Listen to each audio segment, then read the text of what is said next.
All right. How's everybody doing this afternoon? Just a quick explanation, first of all, of why we're doing this on Twitch.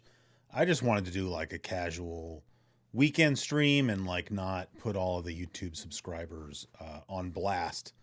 So that's why we're doing it over here.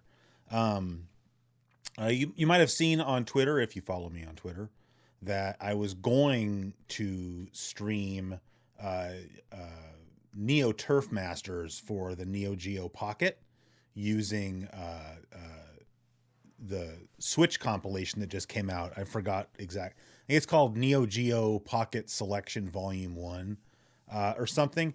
And I was playing it down in my living room a little bit. And, it's certainly fun, but I don't know. I think the emulation's a little bit glitchy. And so I just kind of decided that I didn't want to stream that. And so I was trying to think of what golf game we could stream. And the one I decided on is Hot Shots Golf, the original Hot Shots Golf for the PlayStation. And the reason that I picked this game is that it has kind of, it's near and dear to my heart. I had this game back, maybe not right when it came out, but close to when it came out. I got it. And the reason for that is that at the time, I had a subscription to PSM magazine. And I've talked about this on some of the read-throughs that I've done of PSM, but they had a section towards the beginning called like Nihon Game Otaku or something like that. And the whole point of it was that it talked about import games from Japan. Like, here's this stuff, not even calling them import games, just like, here's some games that are, popular in Japan, and maybe they're going to come out here and maybe they're not. And they always had this top 10 list of like it was like the most wanted games, that they were hoping would come out.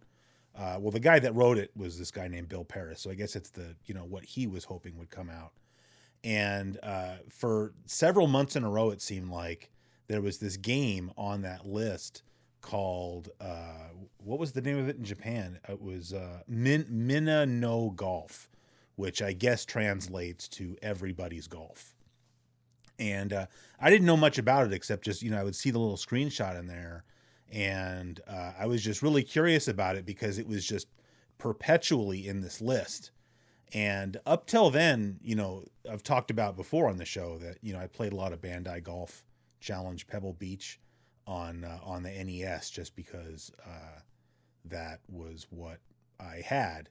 And but after that, like, that's the only golf game I ever had on the NES. I never had a golf game on the Genesis.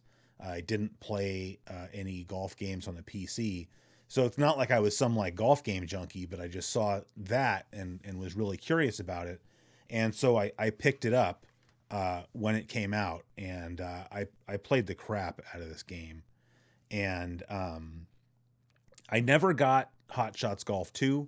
And then for the PS2, even though I had a PS2 ever since launch, I never bought any of the PS2 Hot Shots Golf games. But when I got a PSP, I bought a PSP like the week that it launched. And I don't remember how long it took for Hot Shots Golf to come out on the PSP, but I bought it like as soon as I could. And I have a lot of great memories of playing that game because my next door neighbor, I lived in an apartment complex, but he lived in the apartment right next to mine. And he was really into video games too, and he had a PSP. And so we each bought a copy of Hot Shots Golf Portable or whatever it was called.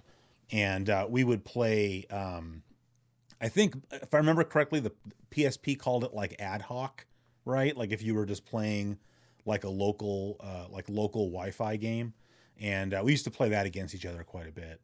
And then when I got a PS Vita, which I got my PS Vita when, I don't know if anybody else remembers when, Fry's Electronics did it here, but I'm sure it must have happened with other retailers elsewhere. But you could buy refurbished from Sony PS Vitas, like it would come in a plain white box or whatever.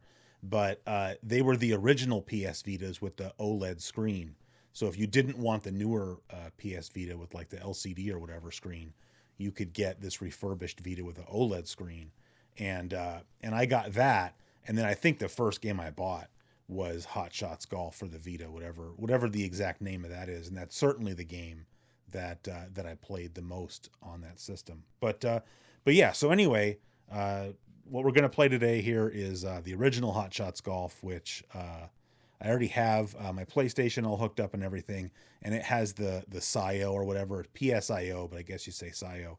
So I've got the game loaded up. Well, it's not loaded up yet, but we're going to load it up that way. But first, I'll just say hi to the people in the chat. So Brian and Trappist, both welcome to the chat. Yes, I am using the 5X. Well, you don't see it yet, but once we switch the view to the console view, it will be the 5X. And we're going to go ahead and what's going on? And do that right now. So switch the view, and then I just have to turn up the volume.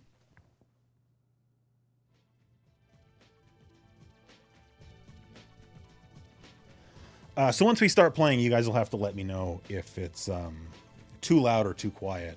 I've got the game audio in my ear, but you know, right now what you're hearing is the menu music for the SIO, which you can change the music, and you can also turn the music off if you don't want it. So sometimes I'll get sick of some of the music and I'll change it to something else. But anyways, there's Hot Shots Golf, and we're gonna load that up. Welcome, Billy Cupid, Mindfad, Skezum, and Kenny. Brian, am I capturing for video? No, this is just for fun. Kind of waiting to hear how loud the audio ends up being.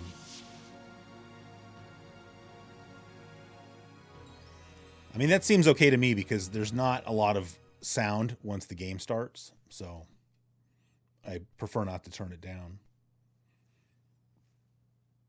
Yeah, we're good with that. Although, you know, it's funny, I have like a whole stack of PlayStation memory cards, but that does seem kind of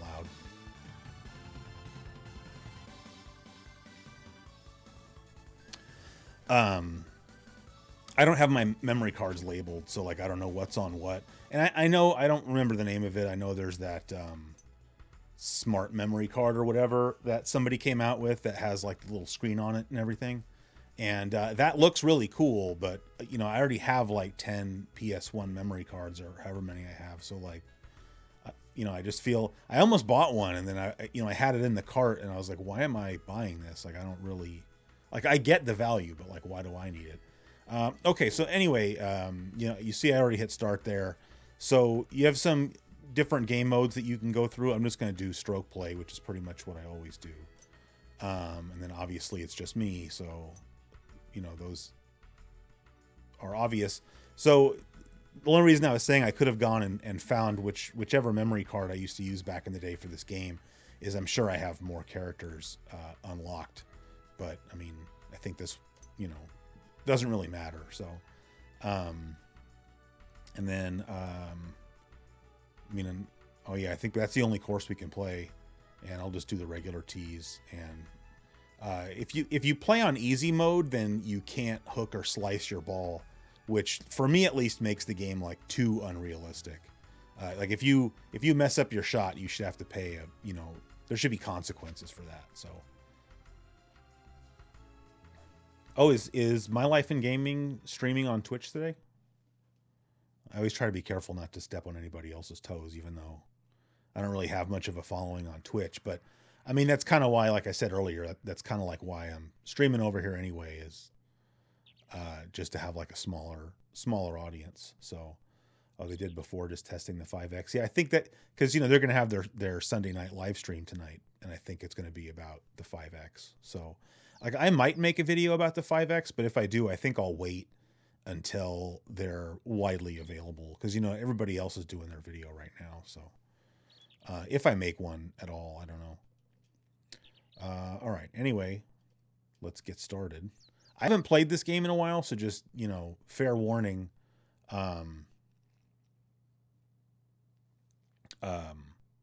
I might not be very good. What's Reluctant Hero saying? You got the FOMO. Oh, yeah. Well, I mean, I've done my share of FOMO purchasing. I'm not gonna lie. I mean, I have my analog NT on the desk here in front of me, and that was like 100% a FOMO purchase. So, okay, so this is a normal 3-click swing system. So, but you can hold up or down to give the ball some forward, like not forward spin, top spin or back spin. So we're going to give the ball some top spin since the tee shot. Ooh, that's going to go in the rough. That could have been worse, but you see what I'm saying there? Like if we had set it to easy mode, that still would have been on the fairway, even though I did the third click like way too early. So, am I using SCART? Yes. So I don't have, what is it called? Like the PS Digital or whatever. I think it's cool that all these mod kits are coming out for different systems, like to mod them for HDMI. But, you know, if you're someone like me who's, you know, really into playing classic games and you already have a bunch of consoles, it's going to get real expensive real fast if you want to mod every single one of them. And I kind of don't see the point, I guess, when you can have, you know, there's a multitude of upscalers on the market. Actually, hold on, let me take the shot real quick, but that one's better. I'm actually not using SCART. I forgot. I'm using HD Retrovision cables. I'm just so used to using SCART, but I switched over down here in the basement for my capture setup. I switched over to using HD Retrovision cables, but I mean, it's kind of the same difference, at least in my opinion. Do I think I'll still use the FrameMeister? I think I probably won't. I mean, I actually haven't, for like capturing gameplay footage, I actually haven't used the FrameMeister in a long time. Just because, you know, after the FrameMeister, I got an OSSC. And then, you know, once I got like the FPGA consoles, like, just a second. A little better. Like the Mega SG and the Super NT and then building a Mister. If I'm recording like, you know, 8 or 16-bit console footage, I just use those instead. So I haven't been using as much actual hardware lately. Although, to be honest, now that I have these HD Retrovision cables and the 5X, I might go back to using real hardware. I mean, nobody can tell. If you watch my show, there's no way that you'd be able to tell, you know, oh, that's Mister footage or, oh, that's of a real console. Because if you could tell, I would never use the Mister or whatever, because it would be like not perfect footage. All right, so 62-foot putt. Looks like it's going to break a little bit to the left. So I mean, there's no way we're going to sink it, but let's just try to get it close so that we only have to putt twice.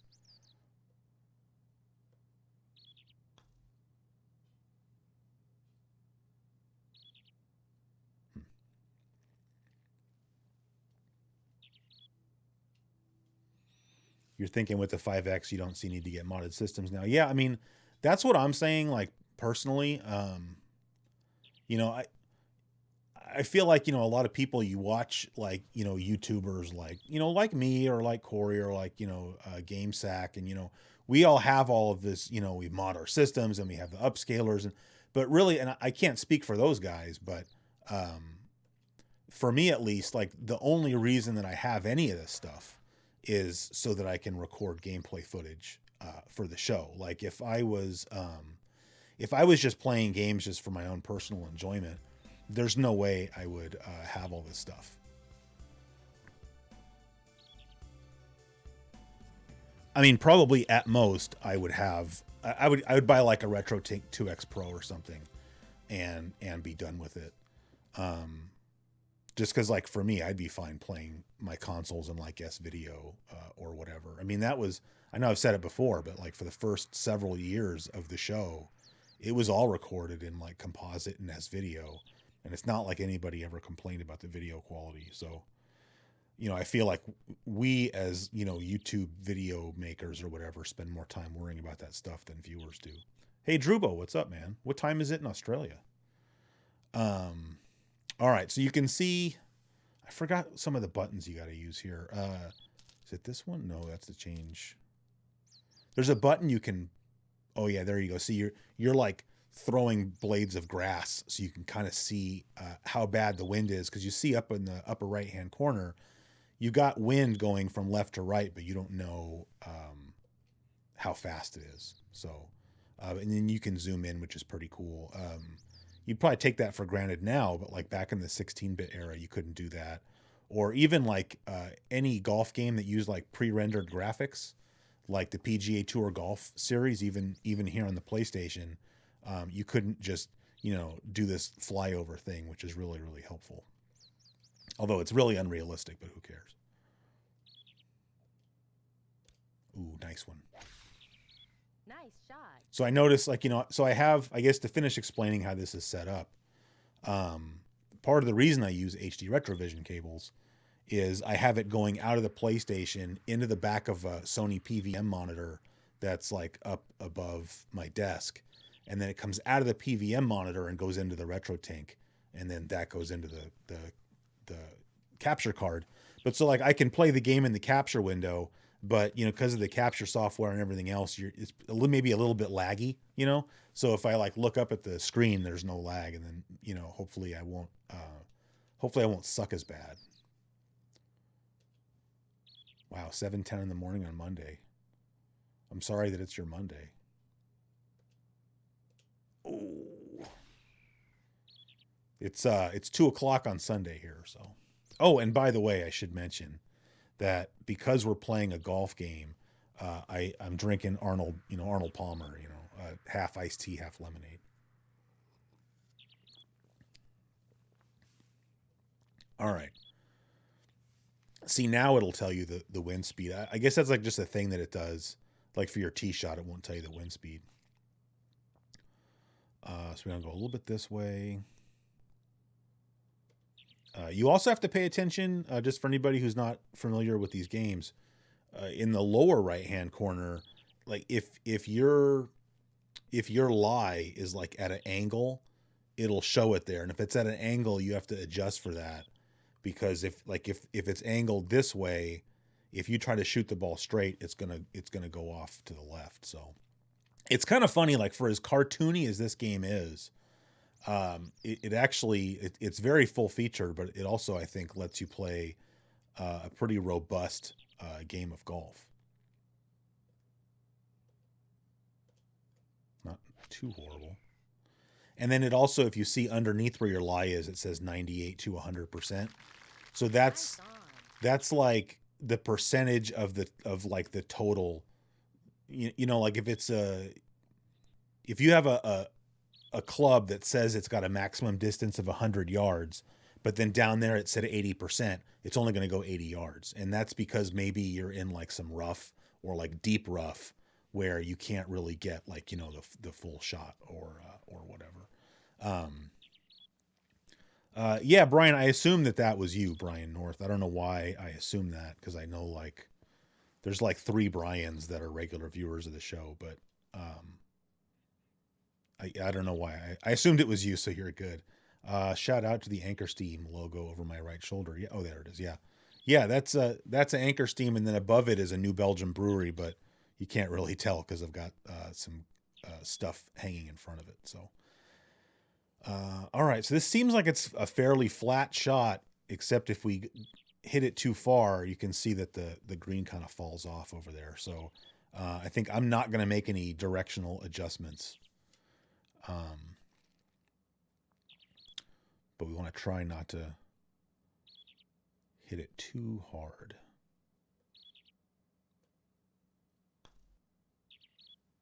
Ooh. Hey, birdie. All right, not bad, not bad.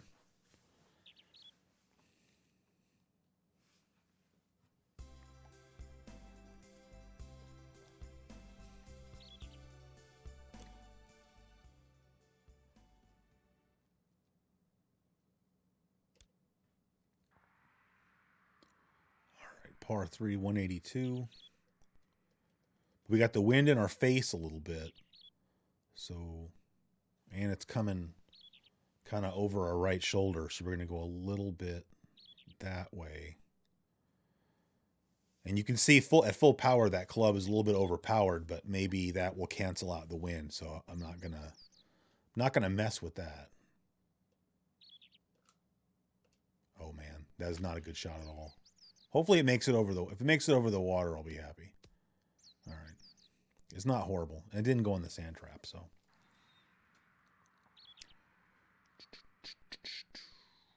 All right, 67. Oh, okay. So this is what I'm talking about. See, it says 80 to 95%. So we want to hit it 25 yards or 27 yards. And the maximum of this club is 67 yards. But because of that 80% thing, I'm going to try to go a little bit past 50%. Ooh, that was way too hard. And it was also just terrible.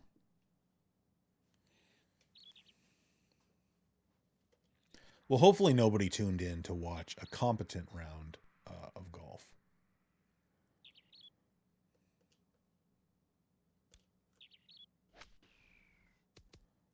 There you go. That's a good one. And then that was 1, 2, 3. So this is going to be for bogey.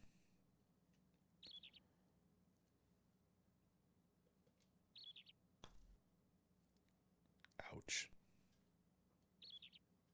I don't know. I gotta, I have to readjust to this game. I've been playing a lot of other golf games lately. That's kind of the problem with playing a lot of golf games is, you get used to one and then you switch to another. But I don't know. I guess now I'm just making excuses. Who's bothering me on Discord?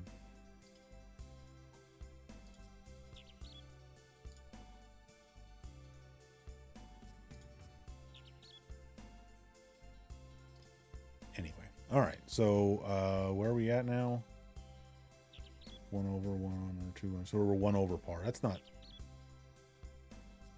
No, we're 2. I don't know. I'm not good at math.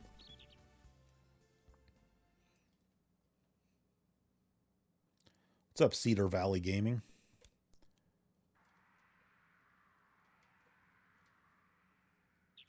Yeah, I mean, I've got one other golf game on this SIO card. But I mean, we can also switch to another console. I mean, I have the Mister here and whatnot. I would just need a minute to set it up. So,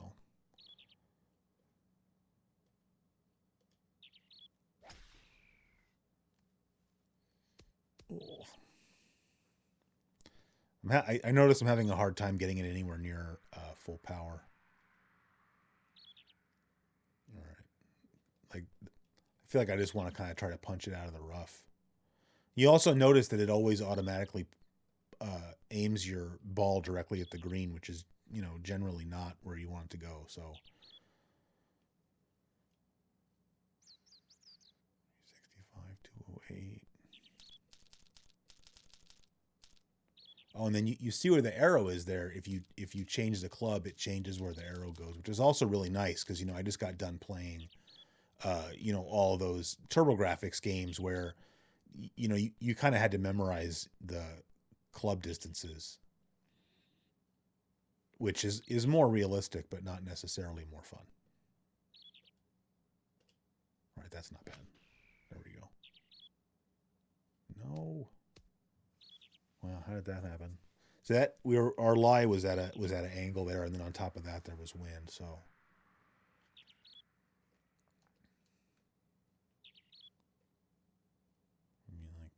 There. Mm-hmm.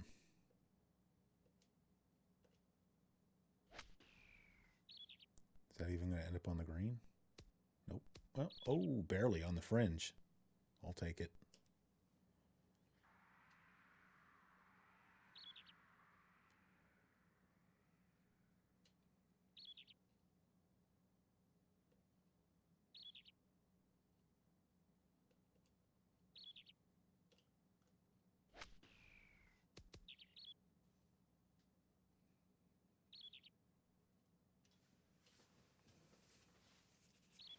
Doing laundry, that's what Sundays are for, right? We just did a little laundry before I started the stream, so you're backing up your PS3 hard. Is your PS3 modded then, or you can't do that with a stock system, can you? I mean, I don't have any reason to back up mine. I don't even know if there's anything good. It was not enough. If there was anything good on it anyway.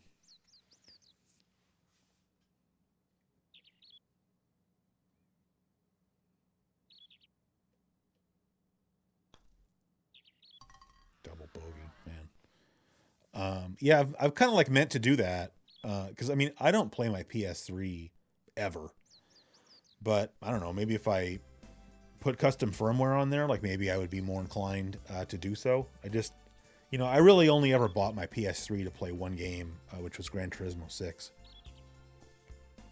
And, once I got a PS4 and started playing like Project Cars and whatnot, I pretty much unplugged my PS3 and just haven't played it since. And to be honest, I wouldn't even keep it except that, it might happen at some point that I need some gameplay footage for the show of a PS3 game, and so I don't really want to get rid of it.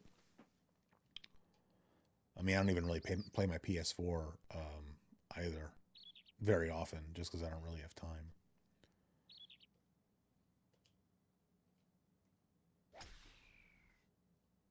Not too bad. Yeah, that's your most played game. Yeah, and I only even got that. The main reason I bought the PS3 was for Gran Turismo 6, and I really bought Gran Turismo 6 for the Ayrton Senna content, which I'm glad I did, just because I did other stuff too, but honestly, that's mostly what I did with the game is play that stuff. So, and yeah, you said I could play the PS3 Hot Shots. Well, that's true, except that I have it for the PS4. I guess they changed the name back to the Japanese version, right? It's called Everybody's Golf again. But yeah, I have that, but I don't know how that compares to like the PS3 games. So.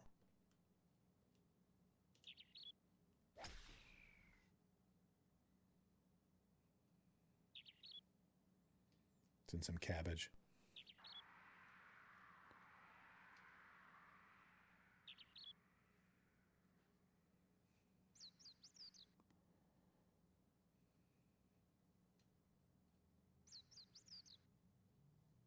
All right, so you see at the lower right, it says 60 to 80%. So even though the maximum of this club is 67 yards, the best we're going to get out of it is 53 yards. So, and that's the best we can hope for if I can, maximize my shot here. So, but the hole's 54 yards away, so I don't want to change clubs. Although we also have the wind in our face, so we'll see what happens.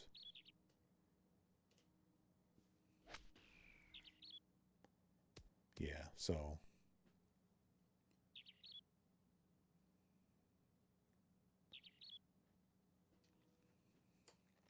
Should have changed clubs, I guess. Brian says with the 5X, the only system I want to buy is the analog PC Duo system. Everything else I own.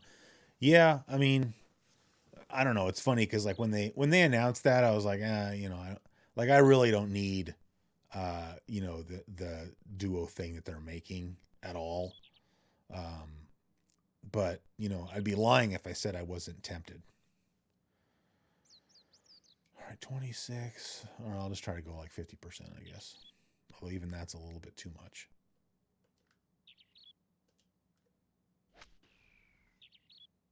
I mean, I just really like the TurboGrafx 16 and PC engine, right? So,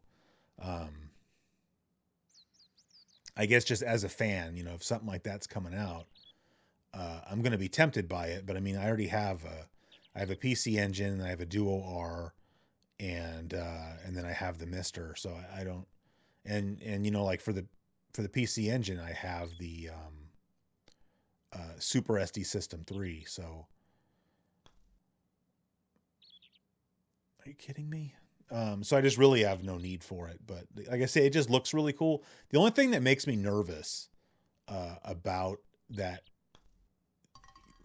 whatever the analog PC Duo, is that it's got like that slot-fed CD drive, and I don't have any. I'm not trying to like scaremonger because I don't really have any good reason to feel this way. But like the idea of taking like my copy of Rondo and of Blood and like having to have it get sucked into that thing, it just makes me a little bit a little bit nervous, you know, because like you open a old school CD drive, like on my Duo R, you pop it open and you just like set the game.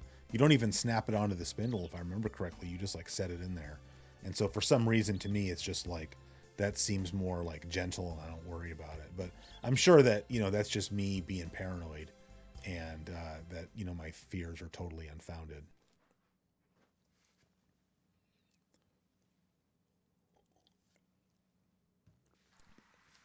Yeah, Brian. I mean, the thing is, like, oh, now it's raining. Wow. Um, uh, you know, practically speaking, you know, if you have a mystery, you don't really need anything else. But, you know, it's just, obviously it's fun to have original hardware. So, but yeah, you don't really need it. And Reluctant Hero agrees, not a fan of slot loading drives. And hey, Eric's here, Karmatos. For anybody that, if you, whether you, I mentioned this in the video or in the description, but he was the one that encouraged me to make that golf roundup video for the PC Engine. So if you enjoyed that video, you kind of have Karmatos to thank for, you know, pushing me to make it after I mentioned it. So, and he's a fellow, you know, the reason that he encouraged me to make it is that he's a fellow golf game fan. So, hey, damn it. So Eric, just to explain, you know, because I know I said in the Discord that maybe I was going to play Neo Turf Masters on Neo Geo Pocket. I ended up not doing that just because it's a really fun game. I mean, I have the actual cartridge, but you know, I loaded it up on the Switch upstairs like before lunch, and you know, I just feel like the emulation's just a little bit, you know, sometimes the music sort of drops out, or like some of the music channels seem to drop out, or like the game gets jittery and there's like tearing, and I don't know, it just made me not really want to stream it. So I don't think they've made a Neo Geo Pocket Core yet for the Mister, but I hope that that's coming. Hey. Nice on. Yeah. So the only thing this game is missing is Nancy's report. Oh, another good point. So now the green is wet because it's raining, so you have to hit the ball a lot harder. So it seems like it's breaking a little bit to the right. Yeah. So I mean, we can go a little bit like that, but I mean, the idea we're going to make this putt, we're probably not going to make this putt. So, but I'm going to go all the way out to like there, and even that might not be hard enough, but we'll see. Yeah, see, it wasn't. I don't know if you can tell on the stream, but like up on the screen, you can see like there's little droplets of water like flying off the back of the ball. Okay, right there, 3 feet, like that. All right, par. That's good for lately. Because what do we got? Yeah, we got. So we did bogey, birdie, double bogey, double bogey, double bogey, par. So inconsistent gameplay. But yeah, I don't know if somebody wants to Google it or something. I don't know what's going on with Neo Geo Pocket Core. I thought Smoke Monster told me that somebody was working on it.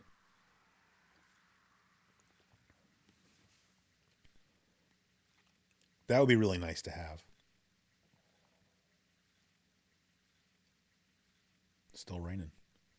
Did you watch the F1 race today? Of course. I always watch the F1 race. Although today's race was kind of boring, but Lewis Hamilton won, so makes me happy.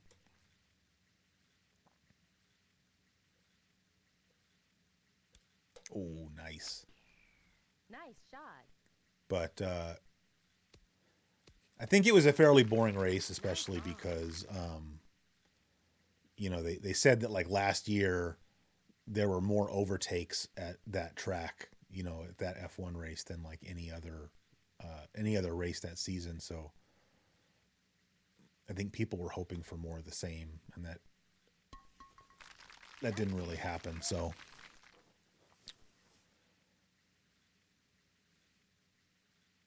yeah, that made it cool at the end. Everyone trying to get the fastest lap. So I didn't double check though. Did Verstappen end up getting his lap time deleted?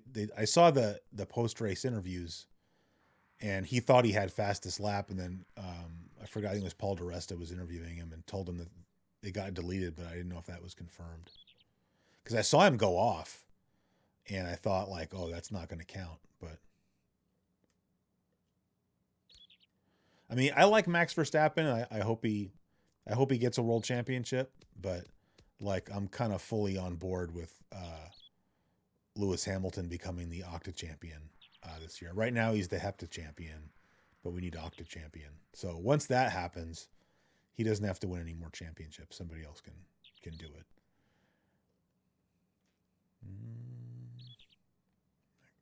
There.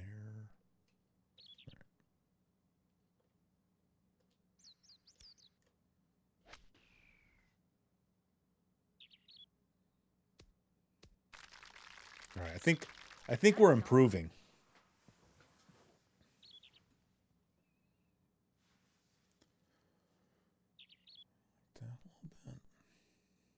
First game. Well, this is like the first time I've played the original Hot Shots Golf, and I mean I couldn't even tell you the last time I played this game. And I mean I've played plenty of other games in the series, but you know I don't have to tell you that you know they all have their own feel a little bit. So, and I mean this is like. Before this, I've been playing a little bit of Bandai Golf. Not today, I mean, but just, you know, in the last week or so. Been playing a little bit of Bandai Golf on the NT. And then before that, I was just playing all those PC Engine games. So, you know, every time you play a different golf game, you kind of have to relearn, like, the rhythm of the 3-click system.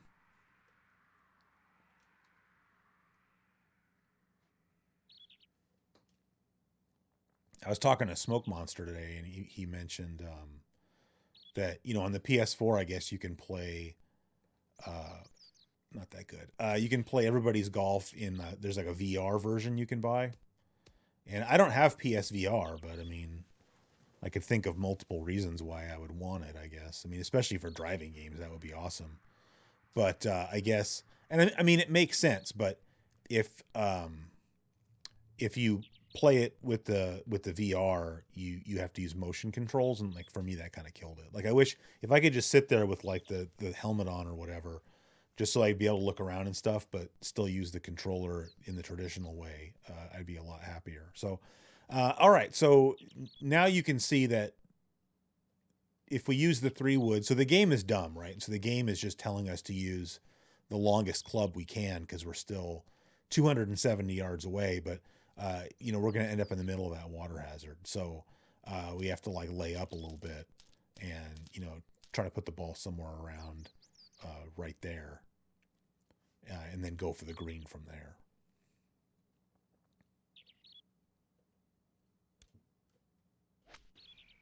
Nice shot. Perfect.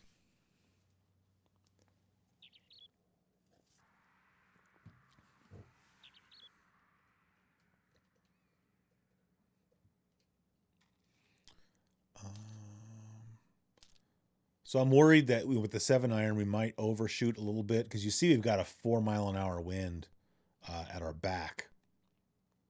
But then the other worry is if I go down to an 8-iron, you know, if I don't max out the shot, we're going to end up in the rough. But I guess it's, you know, 6 of one, half a dozen of the other, right? Because if I do that and max out the shot, it's going to go too far. So I'm gonna go with the 8-iron.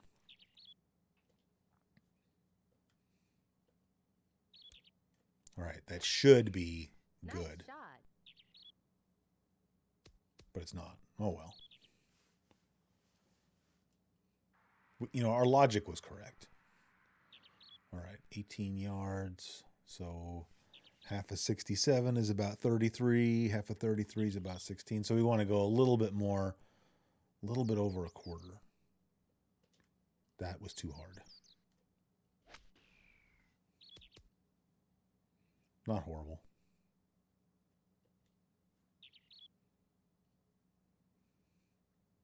Breaking a little bit to the left.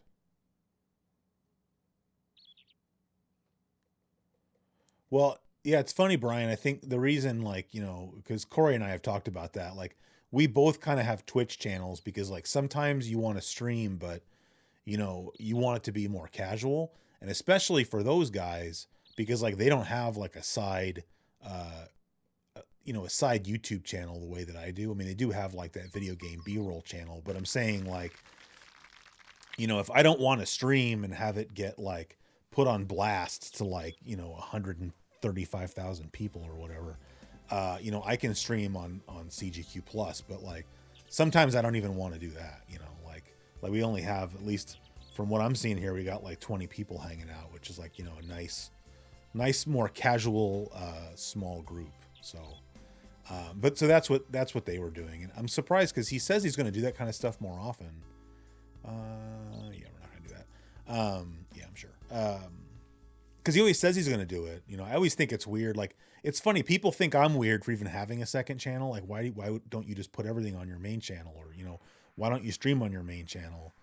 And like, I think the opposite. Like, the fact that they do all their live streams on their main channel, I'm just like, oh my god. But look at how many subscribers I have, and look how many subscribers they have, and obviously they know what they're doing. So. I've got my own little weird idiosyncrasies, I guess.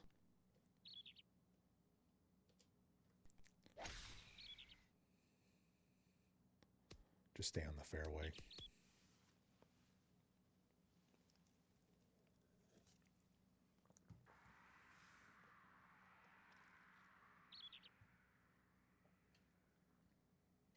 Hey, Retro Arcadia.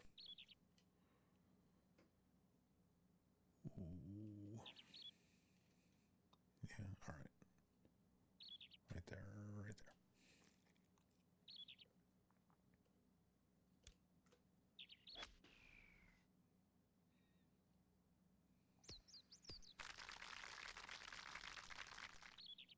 Nice on. Yeah.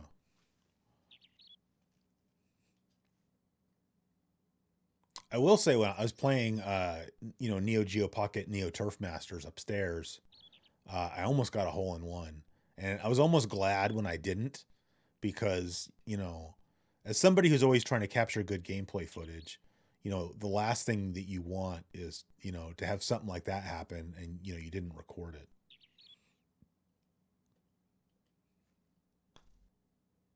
Just go in. Oh, nice. Nice I in. didn't think it was going to go in.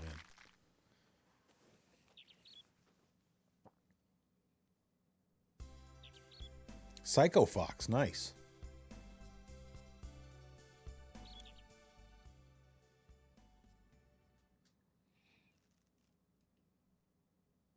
Yeah, I always want to stream more on the weekends. I don't know why, just like, I think for me, it's like I have a lot of like nostalgia tied up in, playing video games on the weekends, especially like on like a Saturday afternoon or something. Just because when I was a kid, that's what I did a lot. If there were no friend, if I didn't have any friends that could hang out or whatever, I'd be at home, like, you know, playing Buck Rogers Countdown to Doomsday or Syndicate or something, on my Genesis or on my computer. And all right, cool, stay on the fairway. And so, like, that's, still to me today, it seems like a pleasant way to spend a Saturday or a Sunday afternoon. But a lot of times I meant to stream yesterday actually, but I went cycling, and I was really tired. Like, I came home and I felt fine, and then after like an hour I got like really really sleepy. Like, I rode my bike 20 miles, so like you burn a lot of calories doing that, right? So you get pretty sleepy afterwards.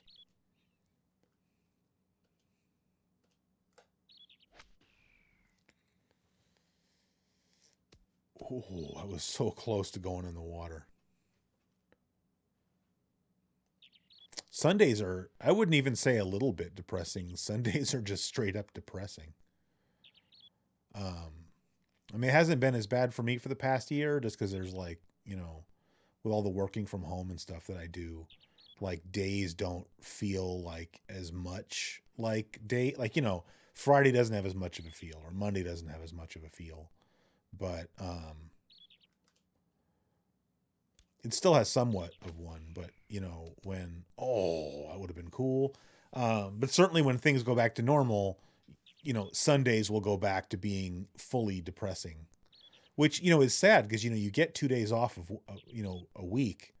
And when, you know, you spend one of those days kind of like dreading going back to work, it, you know, kind of ruins it a little bit. Did I hit that hard enough? I think so. All right. See, we're doing better overall.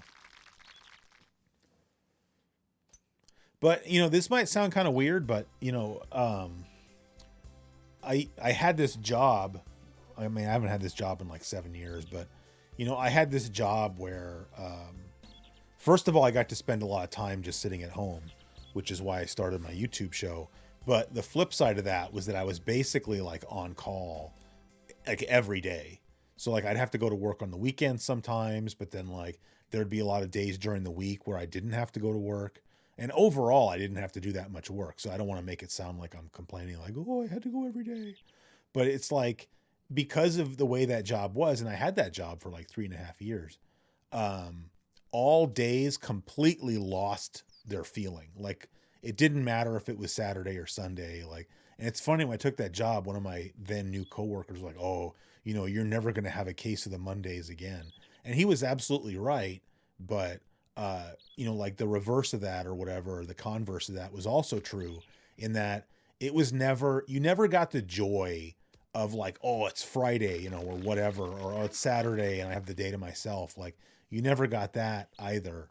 And that kind of sucked. But then I remember when I went back, you know, because the job I have now is the job that I had before I left to take that other job for a while. And like I remember my first day back at that job, and it was like, you know, 8:30 in the morning on a Monday, and I was sitting at my desk, and you know, that was kind of one of those like, you know, feels bad, man, kind of moments, because I hadn't had to do that for a long time. Just go in the hole. All right, that wasn't bad though.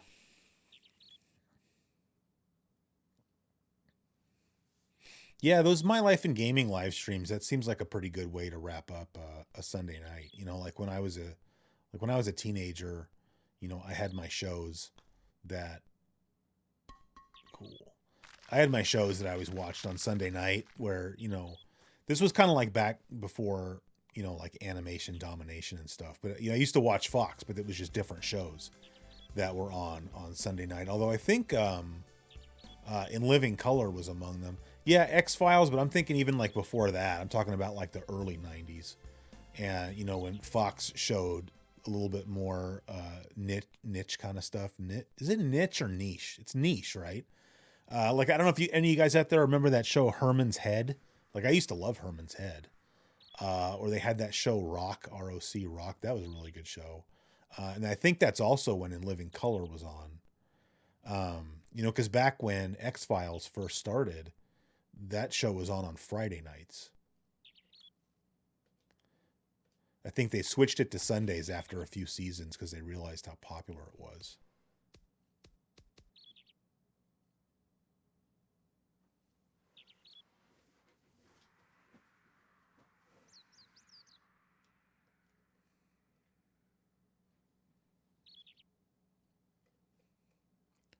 But I mean, that was kind of nice because it's kind of funny. Like I mean, I don't know if I ever talked about this like on an episode of Flashback or whatever, but like I would go through this whole like this is like when I was in high school, I'm saying. I would go through like this whole emotional roller coaster on weekends, right? Like Friday nights were great. Like I would come home and, you know, I like, you know, when I was in high school, I was pretty much just left to my own devices, right? It's like I would, you know, come home and you know, eat some junk food and play video games and watch TV and stay up late. And then, you know, Saturday mornings, I didn't, you know, this was probably past the point where I was watching Saturday morning cartoons too much anymore. But, you know, Saturday morning still to this day. Come on, man, just give it to me. Still to this day, I think have like an awesome feel, right? But then like, you know, and in a way that kind of goes back to even when I was a kid, you know, like you'd watch Saturday morning cartoons and it was like awesome, right? But then like, at least for me, you know, the thing that signaled the end of Saturday morning cartoons for me was American Bandstand coming on. And like, as soon as like that happened, it's like in your mind, you're like, okay, the first phase of my weekend is gone. Right. And so then like Saturday afternoon, I would already kind of start to get like this little, like, I was going to say knot in my stomach, but that's not really right. But, you know, this little thing in the back of your mind letting you know, like, oh, your weekend is starting to like, you know, slip away from you or whatever. Definitely by the time I was in high school, that's how I felt. You know, like Saturday afternoons, I was already kind of getting a little bit depressed because it's like, well, a chunk of your weekend's gone. But then like Saturday night, I was back to, oh, it's Saturday night. You know, how can you not love Saturday night? You know? But then, yeah, like Sunday all day, I was walking around like, you know, all mopey faced, but I looked forward, you know, to those shows on Sunday night. And so it was just kind of like a nice way. That was almost a good shot. It was just a nice way to kind of like wrap up the weekend, you know, because by then you've kind of consigned yourself to the fact that like, well, you know, I got to go back to school pretty soon or whatever. And so I just enjoyed watching those shows. You can't, I don't think, there's not a way. Well, no, yes, there is, isn't there? I wanted to try to like bend the ball around that tree, but I don't know. Is that like, no, I don't think I need to.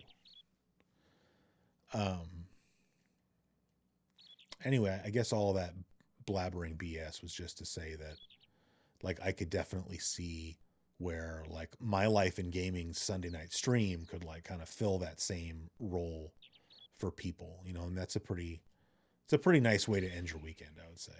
And hopefully it's a nice way for Corey and Try to end their weekend as well.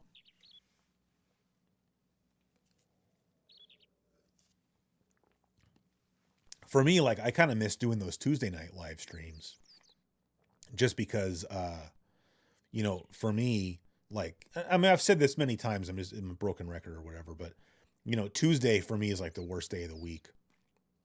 And so having those live streams, like kind of gave me something to look forward to. But now just because like,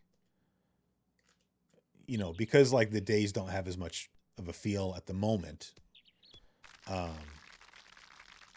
you know, Tuesdays don't really suck as much at the moment. You know, they don't suck anymore as any other day anyway.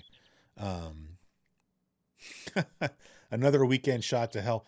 Yeah, it's funny. Like, you know, you don't really, I can understand. I get that. You wouldn't really understand that till you're an adult, right? Like when you're a kid, it's like, yeah, you're sad when the weekend is over, but like, you know, as an adult, like there's some weekends where it's like, you don't even really feel like you got to relax, you know,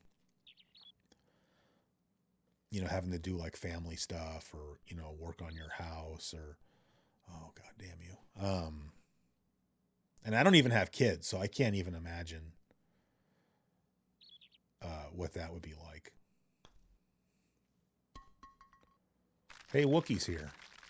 What's up, man? What do all those icons mean?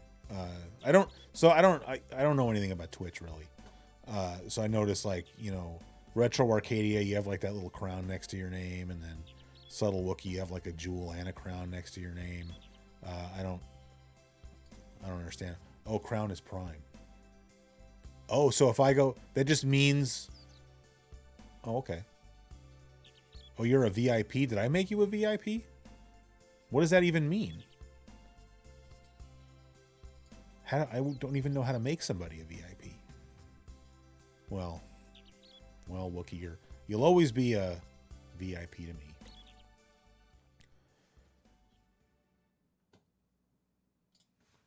You too, Eric. Don't worry.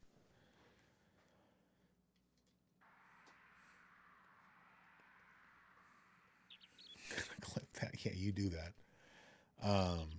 So I mentioned this in the Discord, but for those of you that don't hang out in the Discord, I'm pretty excited about this anyway.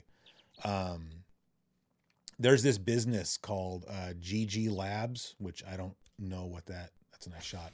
I don't know what that means, but the guy, well, I don't even know if it's a guy. This person makes just like various like old computer accessories or peripherals or whatever. Like the RAM card that I have in my Apple II GS is a GG Labs product. And I've been trying to buy this other thing from them for a long time. Brian, do you have it linked to your Twitch? Maybe that's the problem. I don't really know. I've been trying to buy this thing for a long time called a CGA to RGB. And what that is a converter so that, it's just a little board with like, it's got a 9-pin socket on one side and a HD 15 socket on the other side. And maybe because I don't know. I think the Commodore 128 I think outputs CGA. I don't know. I've never had one, but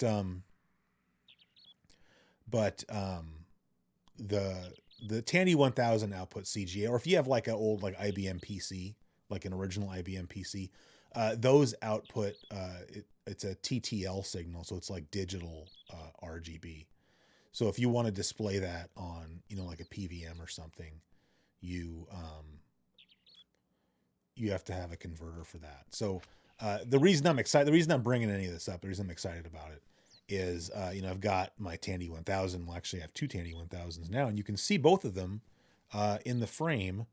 That is a Tandy 1000A, and that is a Tandy 1000 TL2. And then this is fun.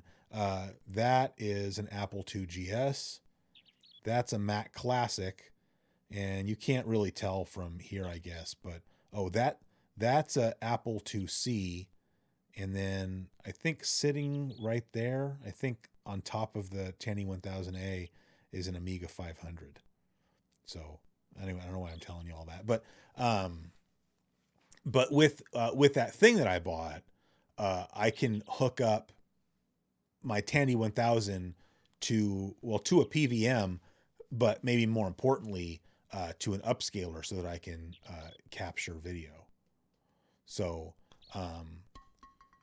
it'd be fun to like do a live stream with like, I've never done a live stream, I don't think, with PC games, because I would have to just use DOSBox, which is fine. I mean, DOSBox is great, don't get me wrong, but it would be fun to do a live stream with original hardware, although I could also just get my camera, my GH5, because you can dial in the shutter speed.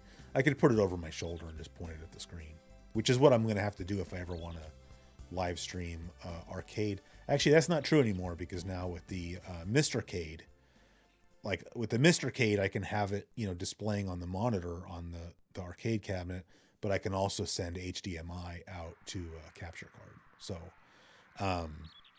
the reason I hadn't done anything with the Mistercade yet was that I knew that he was sending me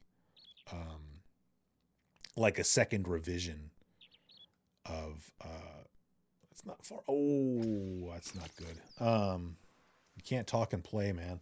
I knew he was sending me a second revision, which I actually have right here. Mistercade.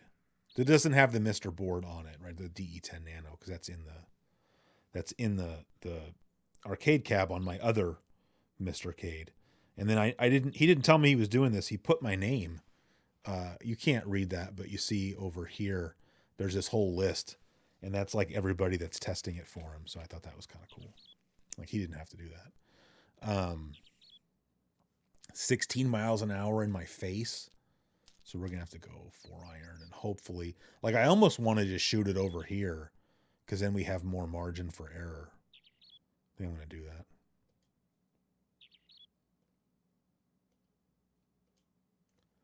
Oh man, because I was playing in the capture window. That's going in the water too. It's a lot of lag in the capture window.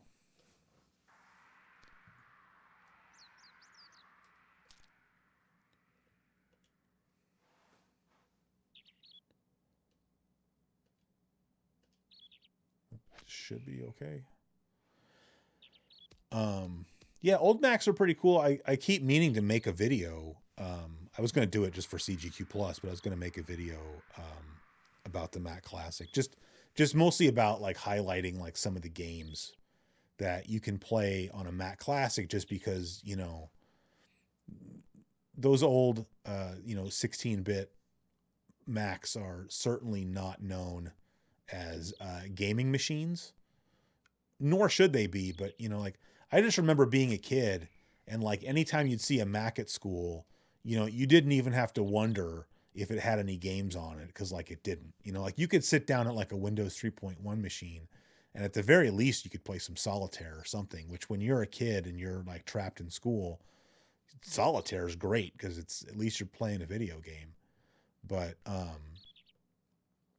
those Macs, it still kind of boggles my mind that it's a nice putt. It's too bad we went 4 over par, but that's a nice putt. It really blows my mind that they didn't put a single game, like bundle a single crappy game with Mac OS.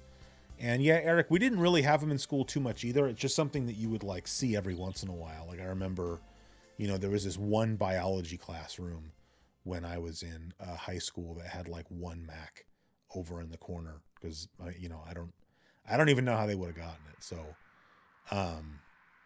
but anyway, it's like, so that's always just kind of been my impression is like, well, there's no games to play on old Macs, but there actually are some kind of cool games.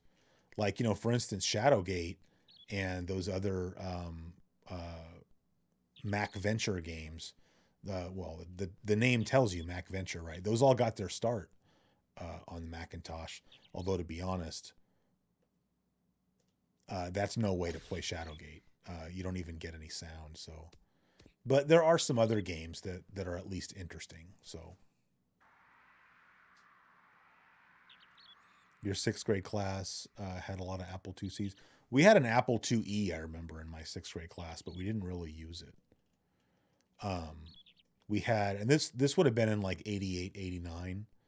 We had 2 computers. We had one Apple IIe and we had one Commodore 64, but we didn't really use them for anything. They were just kind of there.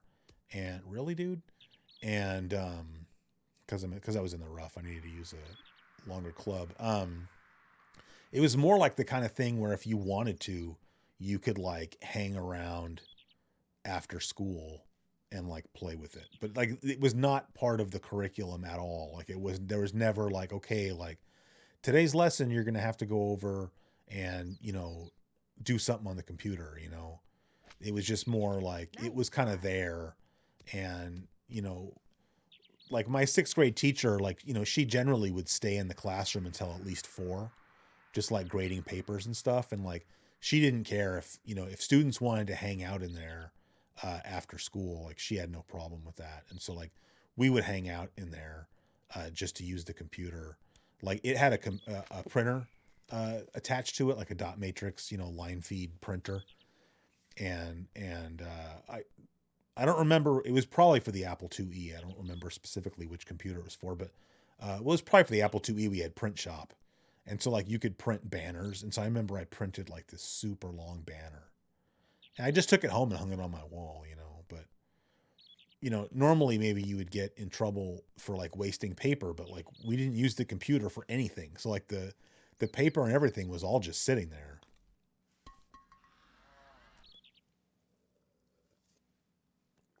And I remember we had, I'm sure it must have had a disk drive, but yeah, we're really ending this on a low point.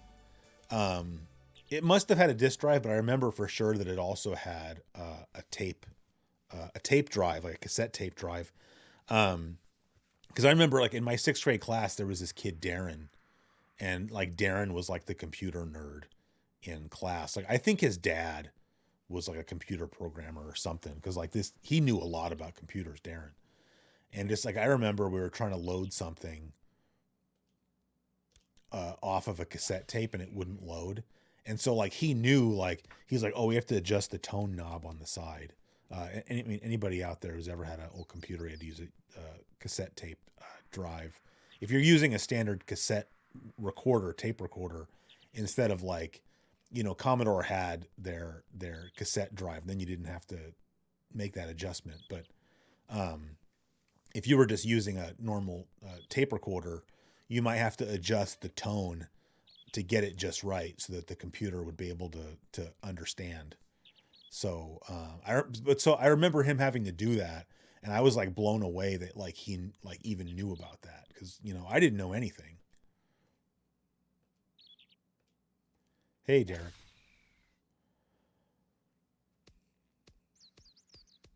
But even then, I don't remember us playing games on that computer. The only time I really remember playing games, maybe in like third, fourth grade, because we had an Apple IIe in that classroom too. And then I remember playing like, Math Blaster and Spellicopter and that kind of stuff.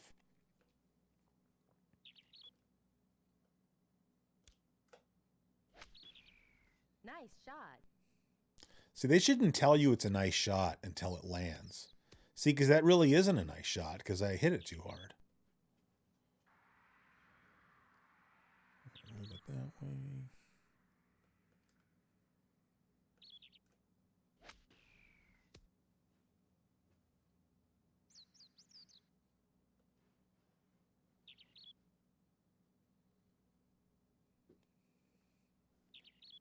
There's no way we're sinking this.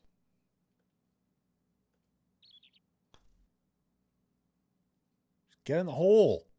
Nice. That's a good way to end that round.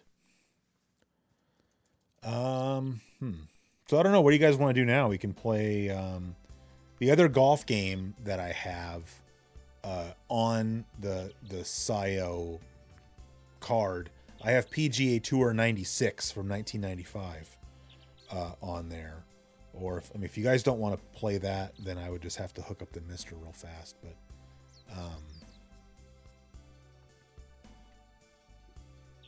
or I can just play another 18 holes of this.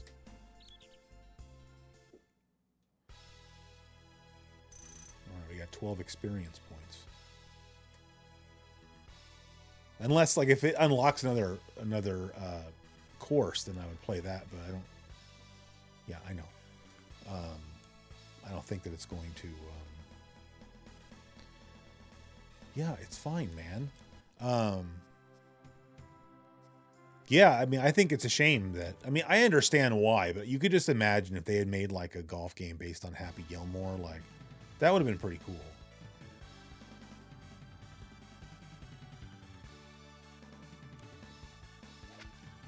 I just want to see if it still only lets me have the one course, then yeah, it's still just I don't know. Let's play let's check out PGA Tour 96. Although however bad I sucked at this one, I'm going to suck worse at that one, so just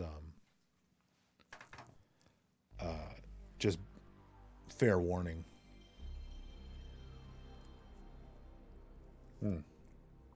Now you can see how long it takes the SIO to boot.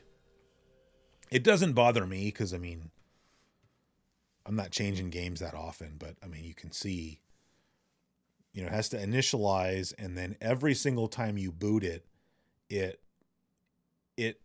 is what it's doing now is it's reading the memory card to see what games you have. So, like, it doesn't, like, read the memory card and then make a little file to, tell itself what games you have. So I assume that the more games you have on the memory card, the longer that step takes. Yeah, I don't know how the NBA Jam of golf, I don't know what that would look like, but it would be, it's cool to think about the possibilities. So, here you can see what games I have on here. So like I have all the 1995 games because I'm working on that video. And then I just threw on like a few other favorites of mine. So, but this is a golf stream, so we should stick with golf. So we'll play some PGA Tour 96. Oh, like I said, I'm gonna warn you guys, I'm gonna be real bad at this.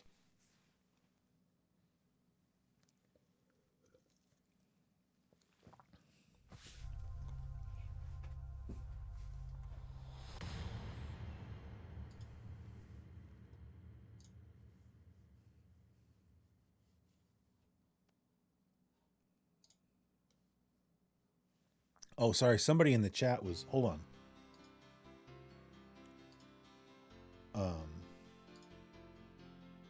Let me just do this real quick. Somebody in the chat was asking for the Discord link. So I'm going to post it, but this link's only going to be good for like the rest of the day. Just because I don't like to...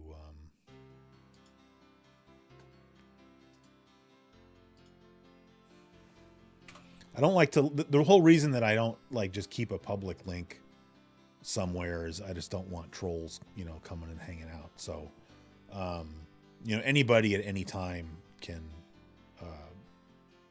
email me and I'll just give them a link. It's not like the Discord is not like some kind of Patreon perk or anything like that. Okay, game modes.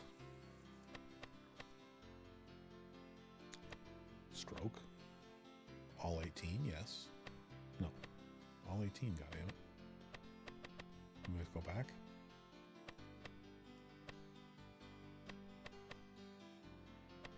What are you doing? Oh, okay, it's hit start. Okay. Courses.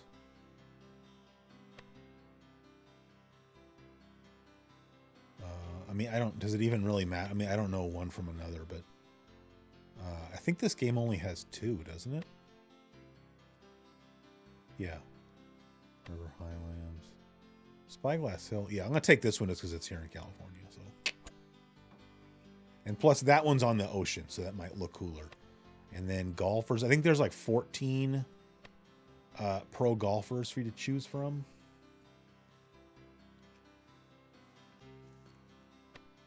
Wow, we got 5 of you join the Discord. That's cool. Just please behave yourselves, as I know you will. As Gallagher? What does that even mean? I don't know. Who cares? Let's just play some golf. All right.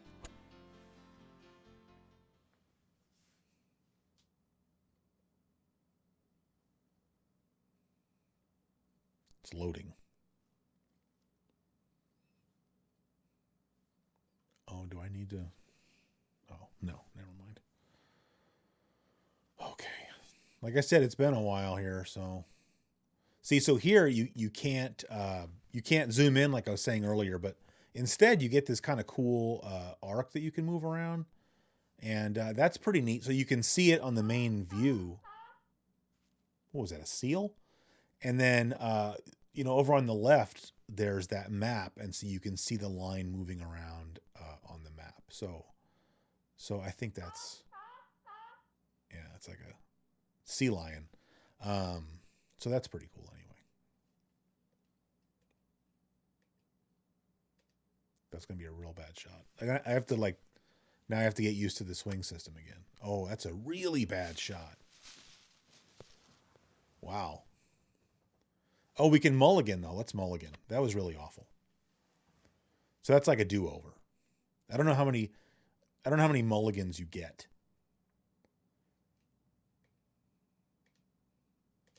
All right, there we go. That's a good shot. See, then you have to like wait a minute because, you know, this is all like, you know, digitized, you know, I don't know, is it like rotoscoped? Is that what you say? It's rotoscoped. So like every time you take your shot, you have to like wait a second so that it can like load the graphics. And that's like a little bit annoying, but I don't know, in the grand scheme of things, it's probably not that big of a deal.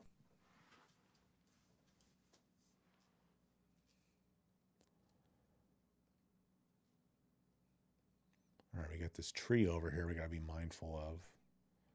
So I'm trying to stick the ball right there.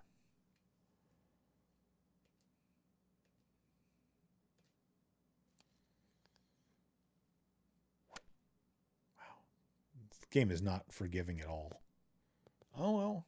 I mean, at least we didn't... That might be all right. I mean, we're in the rough, but I mean, well, let's see what...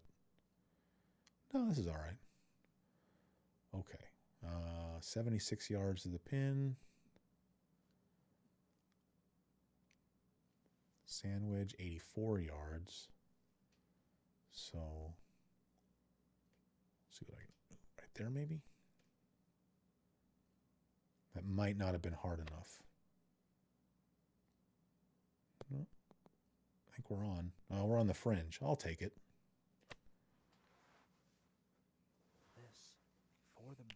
This game has. Oh, sorry. See, he whispers. You know, I don't know if you heard it. There's an announcer, but he sounds like a real announcer. So, you know, he's on the green. And the seagulls interrupted me. Anyway, sorry. Yeah, just 2 courses, which is a little bit on the lame side. Just because, you know, PGA Tour 97 and 98 use basically the same engine, but somehow they magically managed to add like way more courses. So how does this putting work? Not hard enough. That's a real bad putt. Yeah.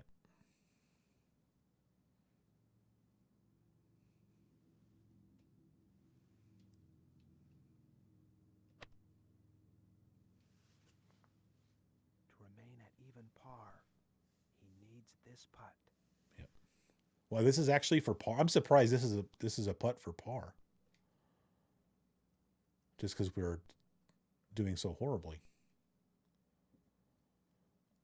I mean, I don't see much break, do you?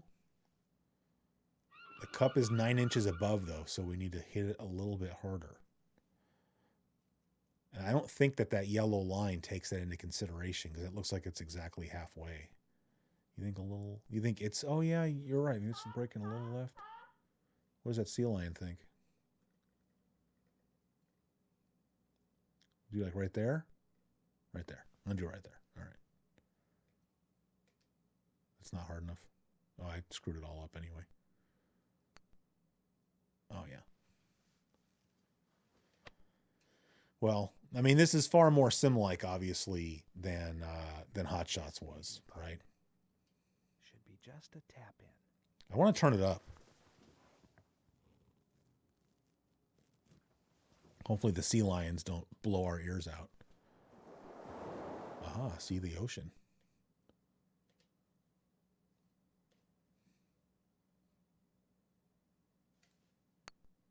There we go. All right. All right, so that's bogey, but remember we also took a mulligan, so really that's a double bogey.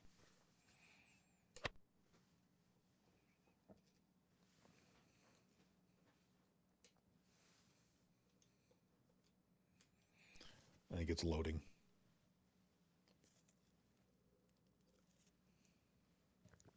I mean, you got to say that's pretty nice graphics, though. Where do we want that? Over there or more like over there?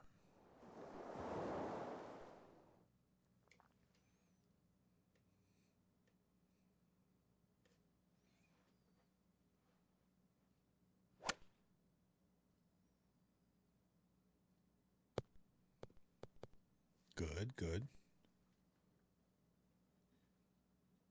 Yeah, I mean, I think it just offers a mulligan after every hole, but I agree, that's kind of stupid. Because I think I might have actually accidentally done that one time. Because I think you can sink it, and if you hit mulligan, you're going to have to hit it again. All right, 108 yards, 9 foot above. Does it not tell you if there's wind? Or does this game not have wind? Oh, no, look, you can see the... Stupid birds.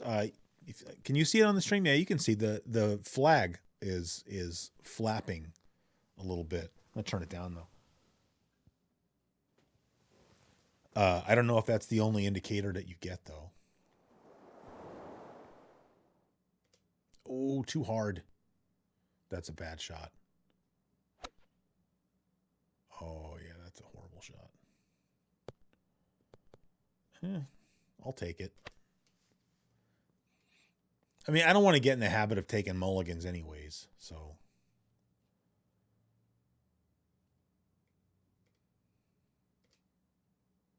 That should be a nice shot. Get in the hole. So close. Got some applause anyway. I'll take it. He's left with this for par and stay at 1 over. Yeah. Ooh. Like, it's so close it shouldn't matter, right? Yeah, okay. Good.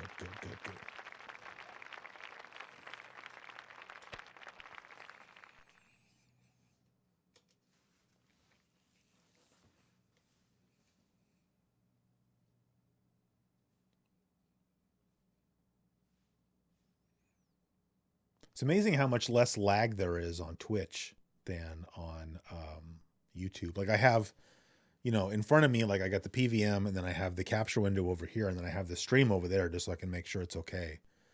And I mean, I could never play it in the Twitch window, but I'm saying it's so much. Yeah, I know. It's so much less lag than YouTube is, which is nice.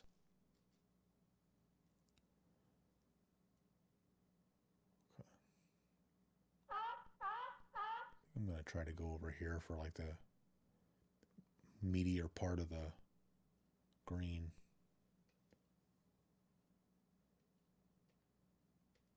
Oh, man.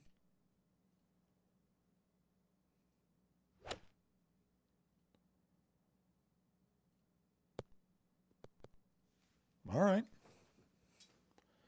I just, what the problem is like in hot shots, if you zoom in or do anything, you have to hit X just to get back to the normal view. But like, when I'm using the line to like,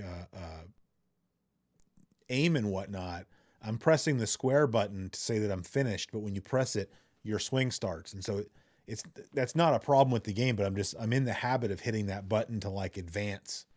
And you need to like not do that here.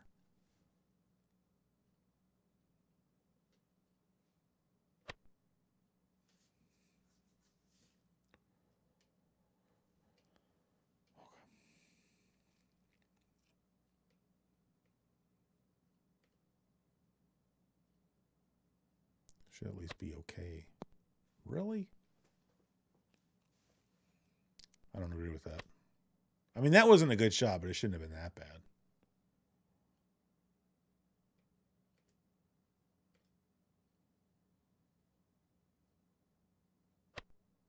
Oh, get in the hole. Oh, it hit the pin.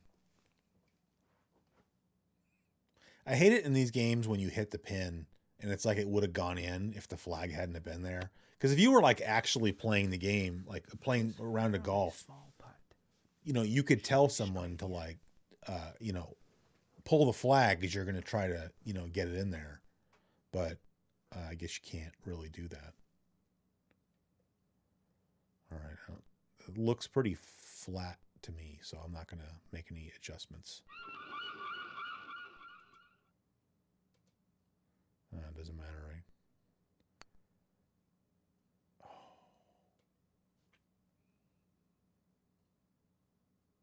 Oh, you can just do tap in. Look, if we just hit triangle. Yeah, that's nice. We don't have to waste our time.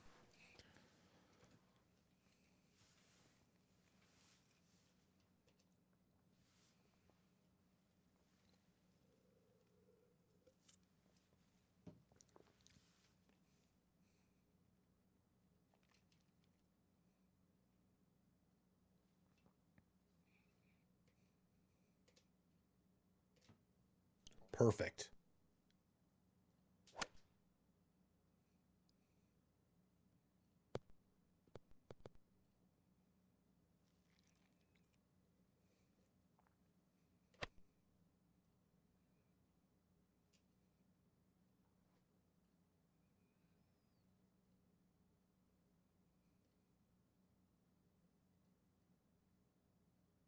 Trying to adjust for the wind a little bit.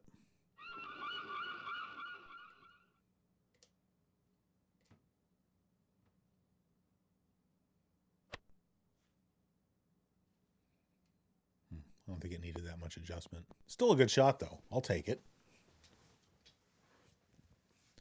I think it's better like this. I think having music playing while you're playing. I mean, that's not. This for the birdie. Yeah. To go to 2 over. Yeah. I mean, it wouldn't be very sim-like if there was music playing. So.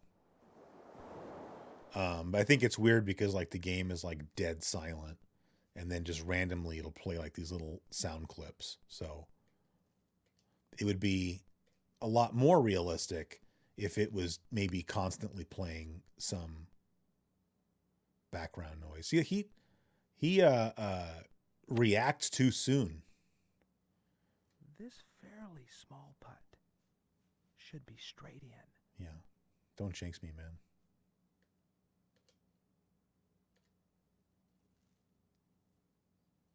But I mean, I couldn't even tell you like how modern of a golf game I've played, you know, like, I don't know, because they quit using Tiger Woods, right? And then it was like, wasn't it Rory McIlroy? And then I don't know is EA still making golf games? But I haven't played any of them because I think they don't use a 3-click swing system anymore, right? Like, don't they want you to use like hey Bard, what's up, man? Don't they want you to use the analog stick now? So I don't know how that would be, but so I don't know like what those games sound like. Are we going to be able to make it over there?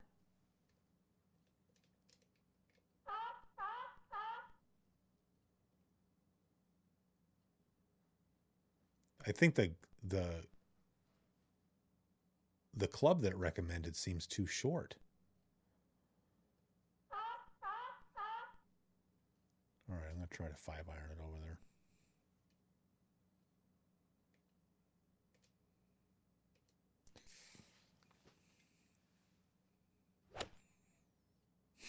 Really? That far off? I'm surprised it didn't go out of bounds. I'll do it. Like I said, I don't want to get in the habit of mulliganing things. All right. Oh, crap.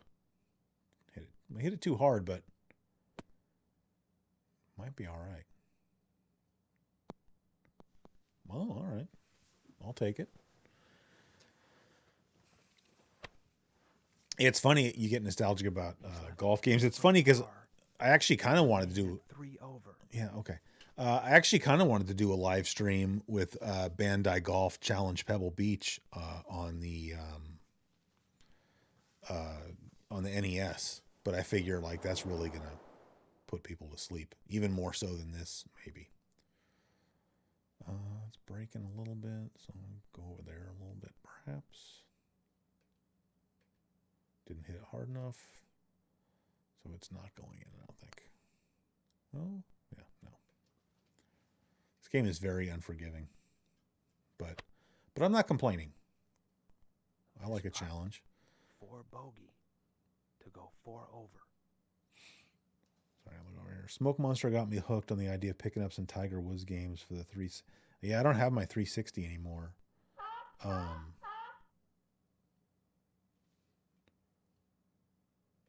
Well, Derek, if you don't have any golf games for the NES, I would never recommend Bandai Golf to anybody else. Like if you were only going to have one golf game for the NES, probably NES Open Tournament Golf is the best one. Lee Trevino's Fighting Golf is also decent. The Black Label Nintendo game, the one that's just golf, that game is atrocious. So definitely do not get that one.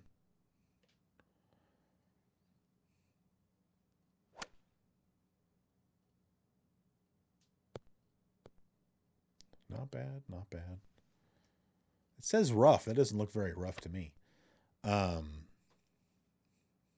Smoke Monster's been day drinking again. But yeah, I don't know. It's just like, I have my games that I had when I was a kid, and like you get nostalgic for them even if they're terrible, right? So seagulls are still too loud.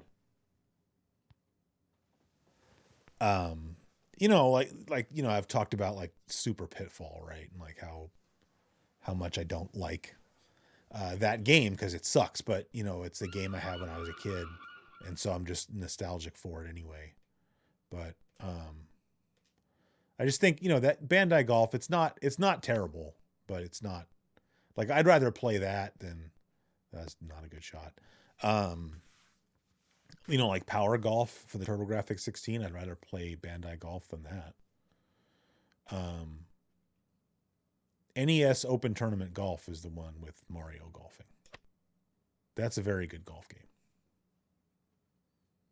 I mean, basically it should have been called Mario Golf, but they called it NES Open Tournament Golf instead.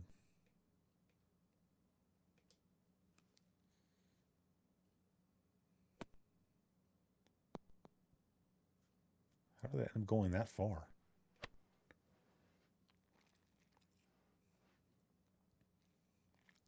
I mean, I think that black box golf is made obsolete by a blank piece of paper and some crayons.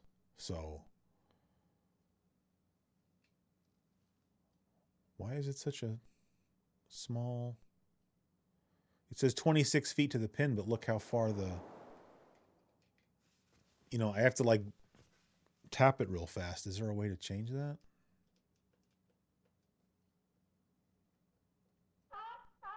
Oh, because we're not on the green. That's why. All right. Sorry.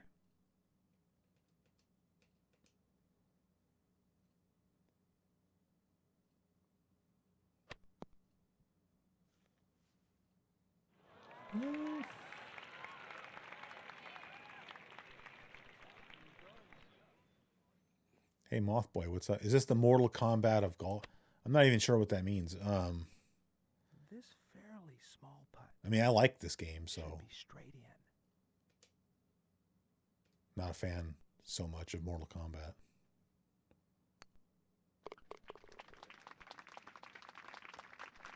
Kirby's Dream Course? I'm not sure. Have I played Kirby's? I don't think I've played Kirby's Dream Course. Oh, yeah, it does. Because, yeah, it's got that rotoscoped animation or whatever. Yeah, it does look like it.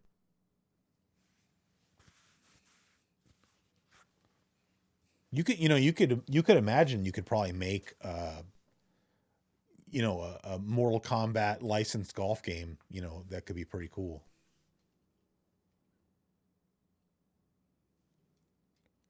Yeah, Smoke Monster's here for the rotoscoping talk. That's why we're all here. Should be okay.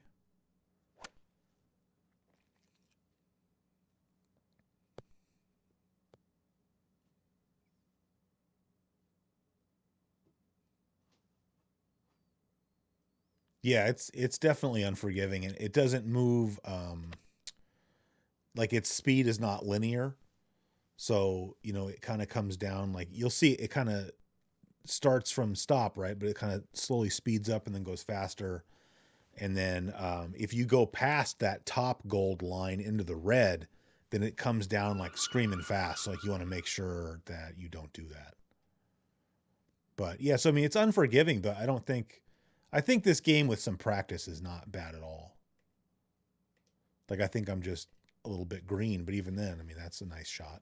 I mean, well, we hope. It was a nice swing anyway. Yeah, we're on the green. Well, are we going to stay on the green? Yeah, we're on the green. I haven't played Microsoft Golf in like a really, really long time. I know I used to have a copy for it. I used to have a copy of it. But I don't know that I still do.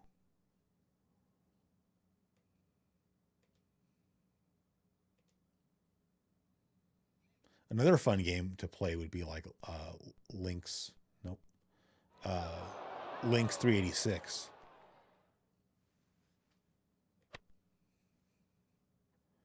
Now putting for the birdie to go Yeah. 4 over. Yeah. Yeah, Torrey Pines, that's down in Smoke Monster's neck of the woods.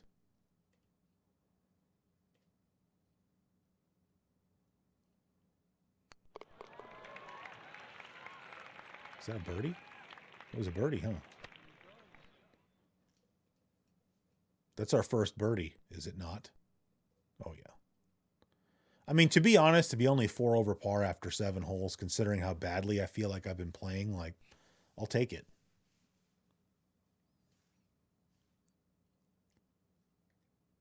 All right. Ooh. All right. But you see how much faster the swing meter came down, but I think I managed it all right. So, yeah. Ooh, we got over the top of the hill there. 296 yards. That's pretty good.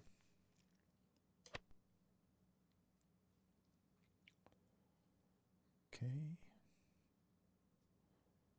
Wind's going a little bit that way, so we'll go like that.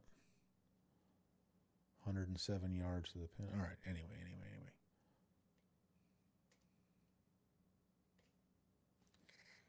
That was not perfect or anything close.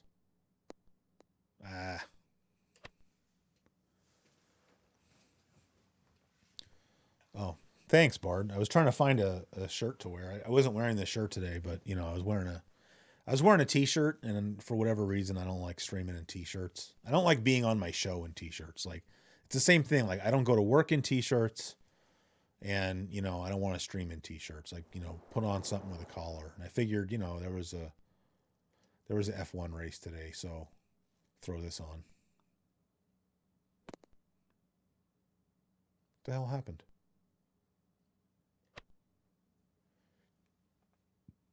Damn it.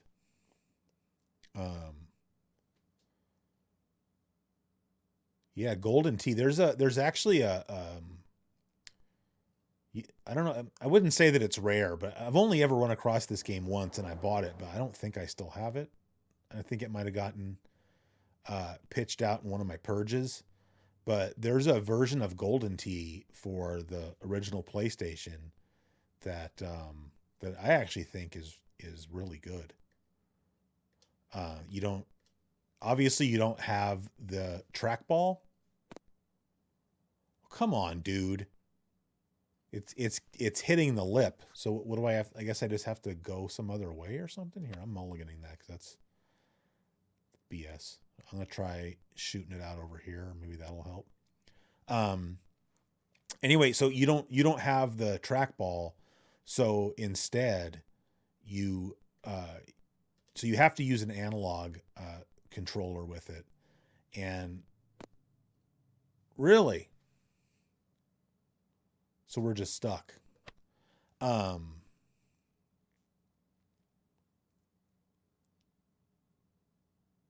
just go way out this way or something. All right, I'm just gonna rip it. You pull one stick back and then you push the other stick forward. Yeah, and there we go. Are we out of the sand? Yeah, all right. I mean, that's a horrible shot, but I mean, I didn't know what else to do.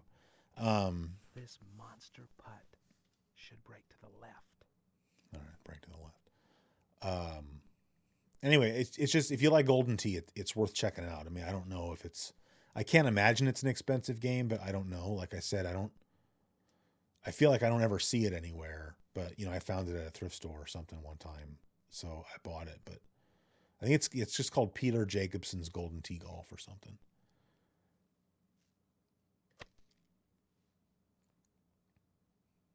This short putt should break slightly to the left. Is there? Sorry, I think I missed part of the chat, but is there a Golden Tee one-up cabinet? I mean, that would be kind of cool.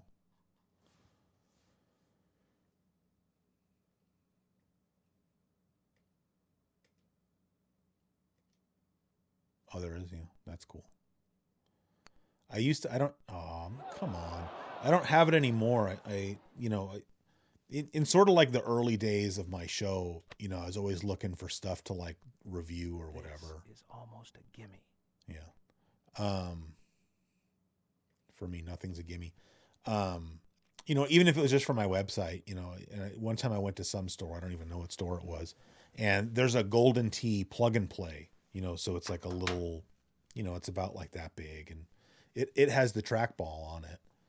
And I remember I bought it, but then I ended up putting it in a, you know, thrift store box or something, and got rid of it. I think that was like before I had like the side channel, because I feel like now it's like, this thing's silly, I'll make a video about it for, you know, CGQ Plus. But back then I didn't have a side channel. It was kind of like, I already knew I wasn't going to do those kind of videos anymore. on the main channel, and I didn't really have anywhere else that I was doing it. So, you know, stuff like that just got sort of chucked.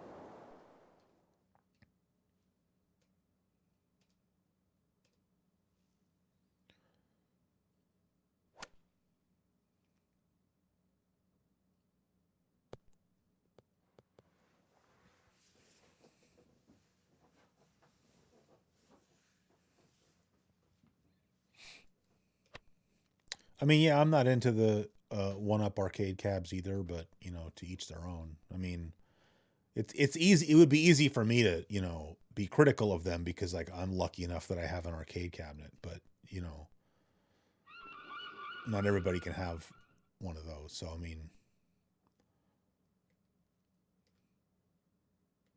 you know, and the thing is, if you went, you know, back in time or whatever, how is it going that far that way? That seemed like a decent shot to me. You know, I think that like our expectations keep changing over time, because if you go back a little ways, something like a one-up cabinet, we would have killed to have something like that. You know, even though it's not like a perfect recreation, but I mean, that's just having something like that is just not realistic. Like nobody's going to make, you know, like for like mass market anyway, nobody's going to make like full size arcade cabinets with CRT displays in them. So, you know, if you're just somebody with a man cave and you're just like, oh, it'd be cool to have, you know, be cool to have an arcade cabin here or something, especially something like, you know, if you had like a basement where you put in like a bar or something like that, you know, having a little, you know, one-up golden tea cabinet, I mean, sounds kind of cool to me. So I guess all I'm saying is like, I understand the appeal. Like I understand why some people thumb their noses at them, but I also understand the appeal of them. So, and I'm certainly not going to judge anybody for having one. There's already enough snobbery in the slightly to the right. retro gaming scene. All right. Whispery guy said slightly to the right, so I'm going to go over there. I didn't hit it hard enough.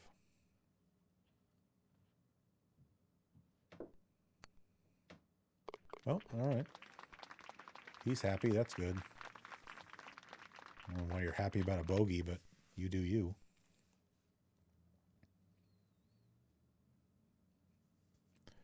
Yeah, you'd like to have it. I mean, you can always build, like if you already have a Mister, you know, you can always get, I was going to say you could get a Mistercade, but I mean, you don't even really need that, do you? I mean, if you could just build a arcade cabinet,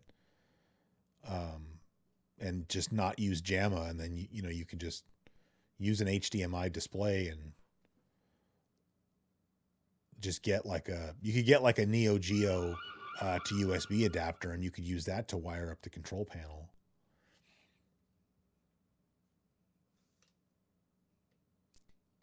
I mean, you can download, you know, plans for building an arcade cabinet.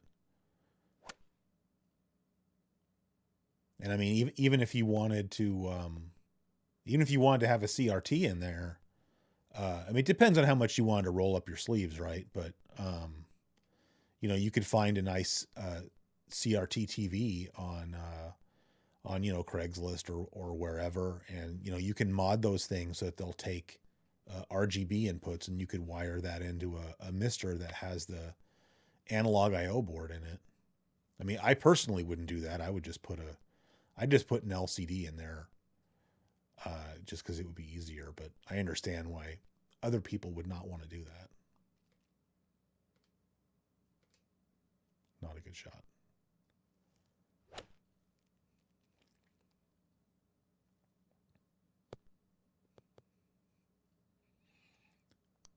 They make the one-ups impossible to mod. I mean, I'd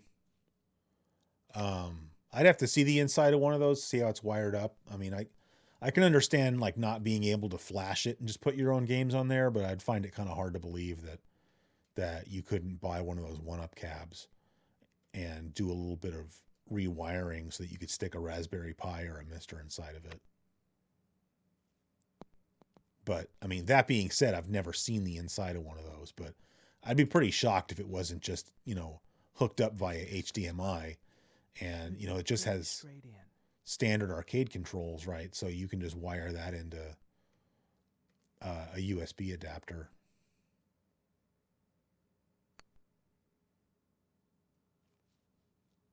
He said straight in, and clearly it was not. This fairly small putt should be straight in. That's what you said last time, dude.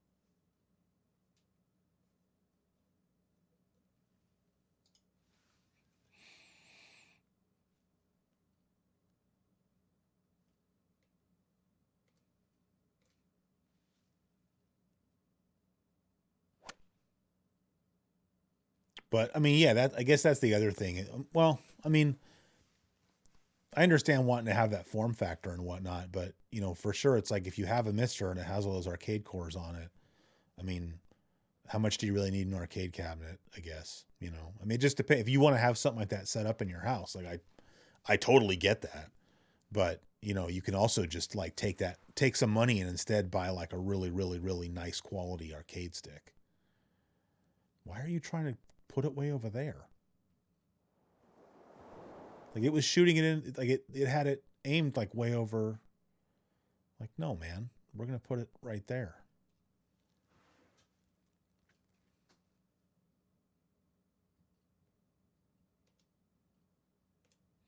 I mean, obviously, you know, having like the Mr. Cade in my arcade cabinet is like ideal. But, you know, as I said, oh, that's rough over there. Maybe that's why. Well, I'd still prefer having it there. You know, like I said in, you know, I made that video about my arcade cabinet.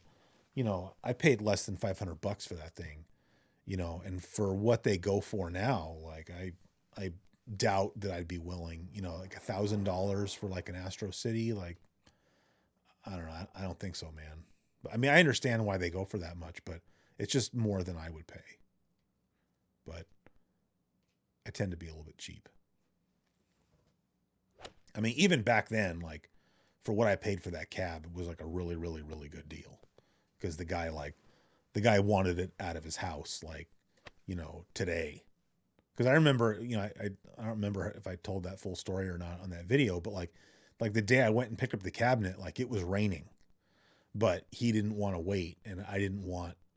It was basically like he wasn't going to hold it for me because like he'll just sell it to somebody else then, and so like, you know, I had to wrap the thing up like in a cocoon of plastic to make sure it didn't get water damage, you know, in the back of my truck for like the 2-hour drive home.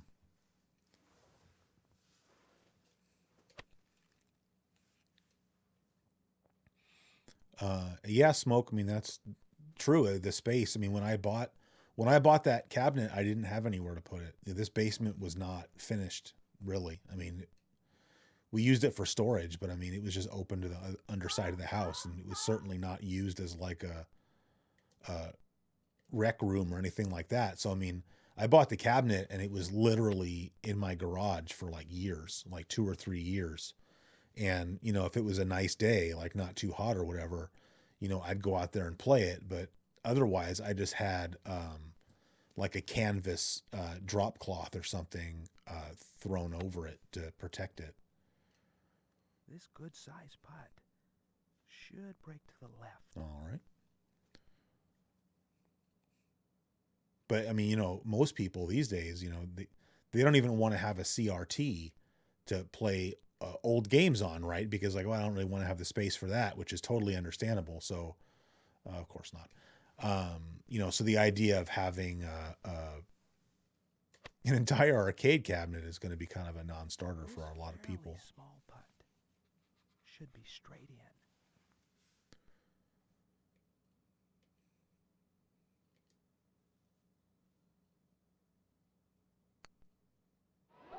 Really, man? Lame. I'm pretty much out of Arnold Palmer.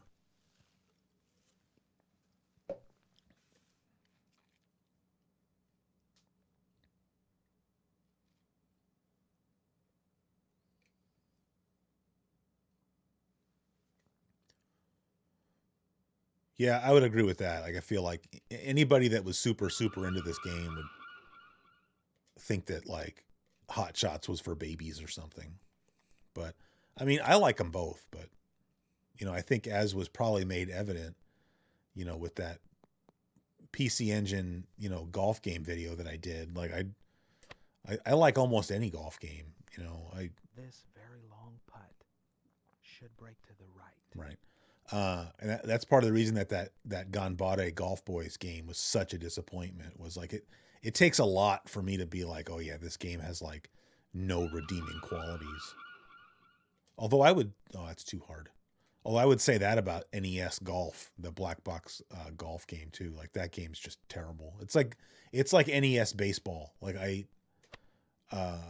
it takes a lot to get me to like, Fairly small putt should be straight in. yeah, to get me to like hate a game, and I hate both of those games. Are you kidding me? He's gonna smack this one into the next week. Oh really? Wow. Okay. We accidentally maximized it. I figured I was going to shoot it like 50 yards into the bushes. Yeah, I kind of had the same experience with my wife likes having she plays the arcade cabinet sometimes, but I don't think she was like super excited about me getting it. But she didn't try to tell me not to, so that's cool. But I mean, it's certainly the kind of thing that I could live without.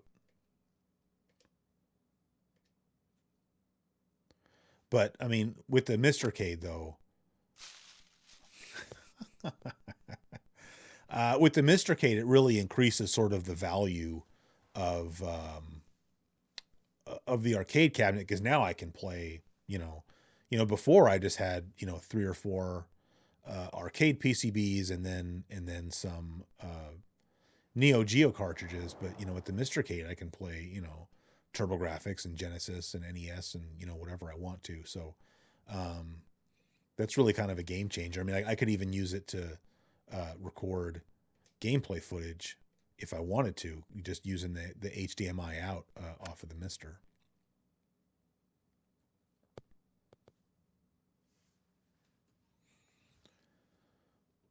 Yeah, I'm looking forward to the new Mario Golf as well.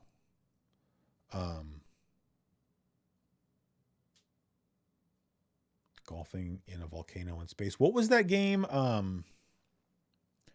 What was it's like the only other time I've streamed on Twitch. It was like 6 months ago, and we were playing a golf game, and that game has like, I think it has like one realistic course and then one course that's like you're golfing in like around volcanoes and whatnot. I can't remember what golf game that was. It was for the Saturn is the only thing I remember.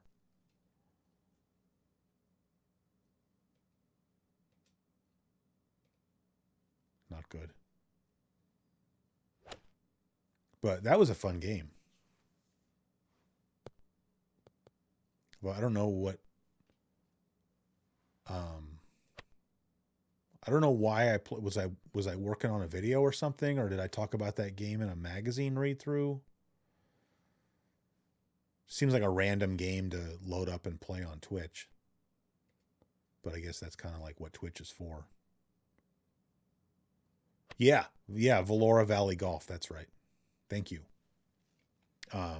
So yeah, check out Valora Valley Golf, because by the name, and I think even the cover art, you would just assume it's just another golf sim. But should break slightly to the left. Okay. But it's, I mean, you can play the game that way if you want, but you can also like I said, you can play in sort of this weird landscape with volcanoes and whatnot. That should go in, I hope. Nope.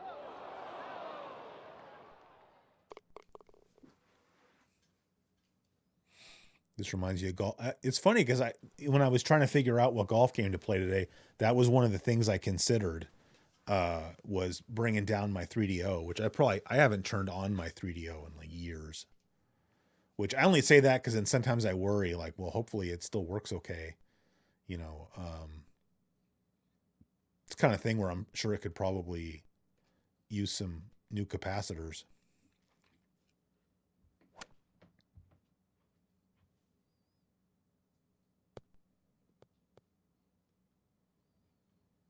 Yeah, I was really surprised I didn't get into any copyright trouble in that PC Engine golf video for using that clip of Happy Gilmore. Only because, like, when I did that flashback episode last year talking about baseball, I showed a couple of clips of, a couple old baseball games from the 80s. Like, I think it was like the 86 World Series and like the 85 World Series and the 86 World Series or something like that. And like, I even showed the clips, like I used, like my retro gaming overlay or whatever, and there was no sound. And like, I still got in trouble. And although I think I just claimed fair use, which I think it was because I was commenting on it, and they went away. But I'm saying, like, I got on somebody's radar, but, and then for the Happy Gilmore one, I didn't, but I only used a really short clip. So.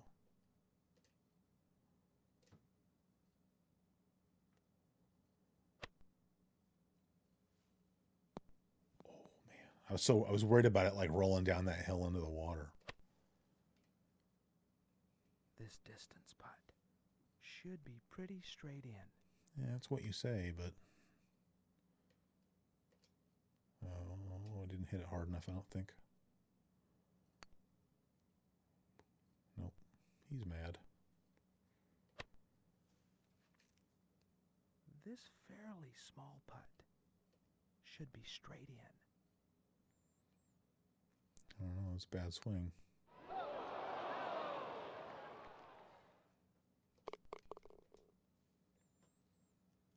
You need a sun visor? Yeah, I don't know. I used to have one, but, like, being that I'm bald, visor is not really a good idea because, my entire chrome dome is, being exposed to the sun. So, plus I just don't, I think if you're somebody who has either thin hair or is just bald on top, I don't think a visor is a good look, but, with the hair that you've got, Smoke, I could imagine, you, rocking a visor. Oh, it's almost like my thumb had like a little twitch. I'm going to mulligan that. Ooh, he yelled 4. Yeah, mulligan.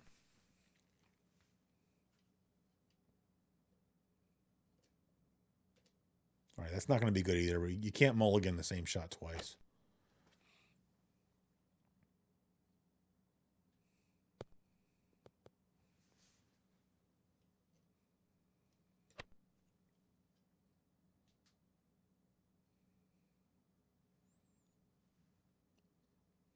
This is not going to be good. This is just going to hit the trees.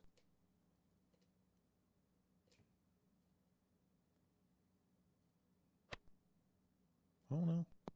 Wow. All right. I figured it's just going to get lost in the tree branches. This long putt should break to the right.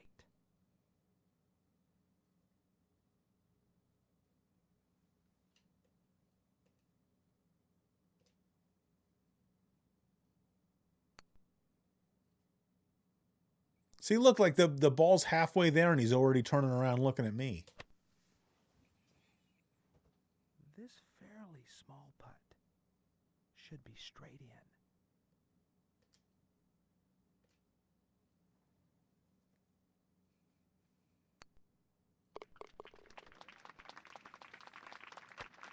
All right, what do we got? We got 3 more holes.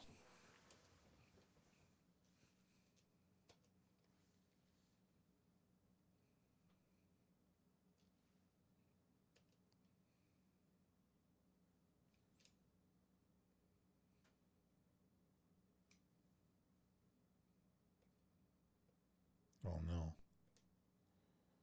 Well, it's going to be straight, but it's going to be real short. All right, or it's going to hit some branches. Hey, whatever. Yeah, but if it isn't going to go in, Like, you know, if you were golfing and you take a shot and it's not going to go in, you still want to see where it is going, you know, to learn what you did wrong.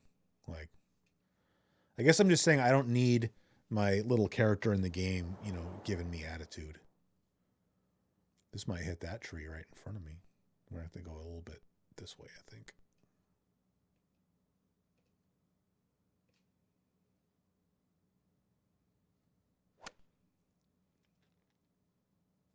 Seems okay.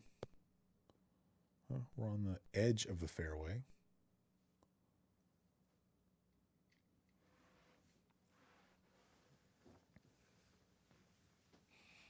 You're going to tuck in your shirt and pillow it out a little bit? Why are you going to tuck in your shirt? I draw the line at tucking in my shirt. Like, unless, I mean, I got to be wearing like slacks and a button down shirt or something. That's like an old man look, Smoke. I don't like that. That's bad.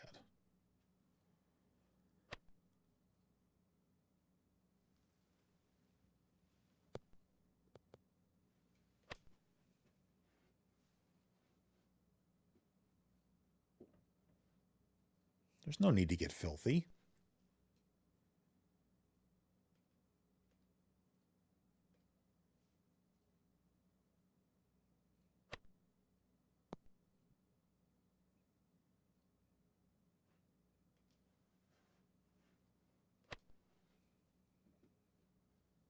Distance putt. Okay. Should be pretty straight in. Doesn't that seem like it's up? Let me give a little extra juice there. Oh, that was not needed.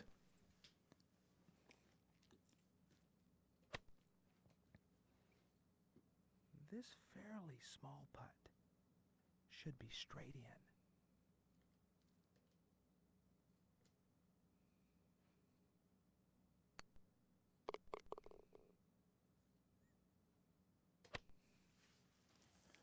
All right, two more. Now we're 18. So we were doing way better on the front nine than the back nine, clearly.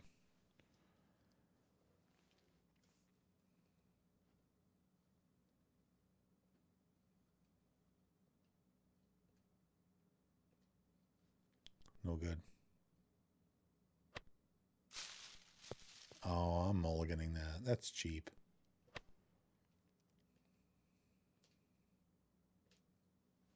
Much better.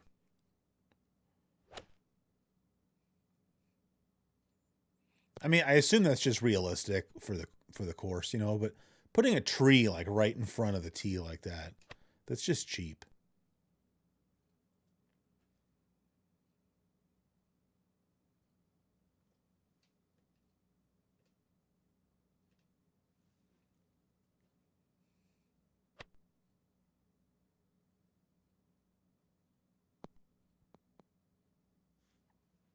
That's pretty nice.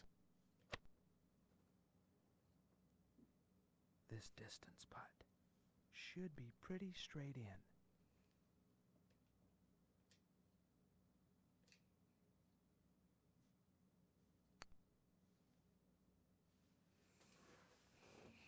That was not straight in.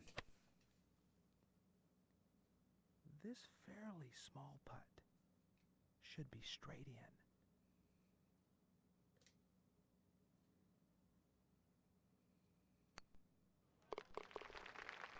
All right, par. All right, last hole.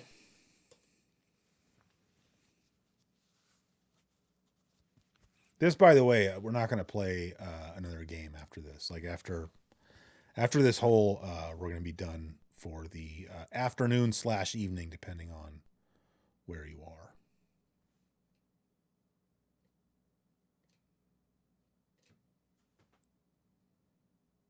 Should be a nice drive.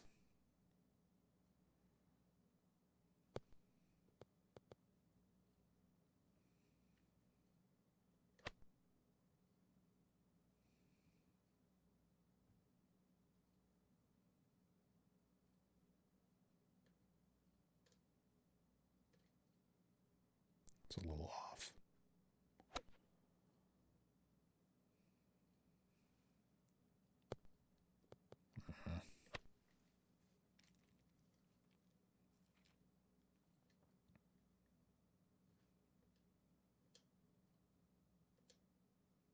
It's a little off too, but hopefully not too much. Yeah, it's all right. We're putting for par. This short putt should break slightly to the left. All right.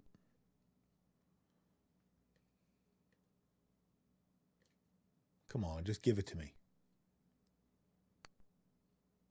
All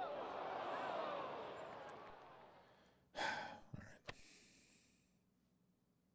This easy putt should be just a tap in. I would have just tapped it in, but it's like the last shot of the game, and so it seemed like a lame thing to do. So, all right, 19 over.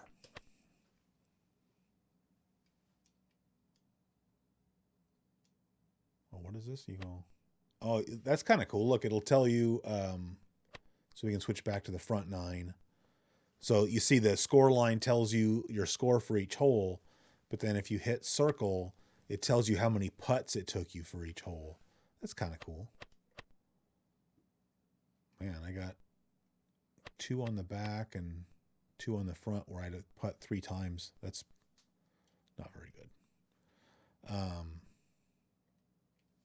All right. Anyway, so there you go. You had 18 holes of Hot Shots Golf and then 18 holes of PGA Tour 96. So that was 2 hours of poorly played golf. So, but it's okay.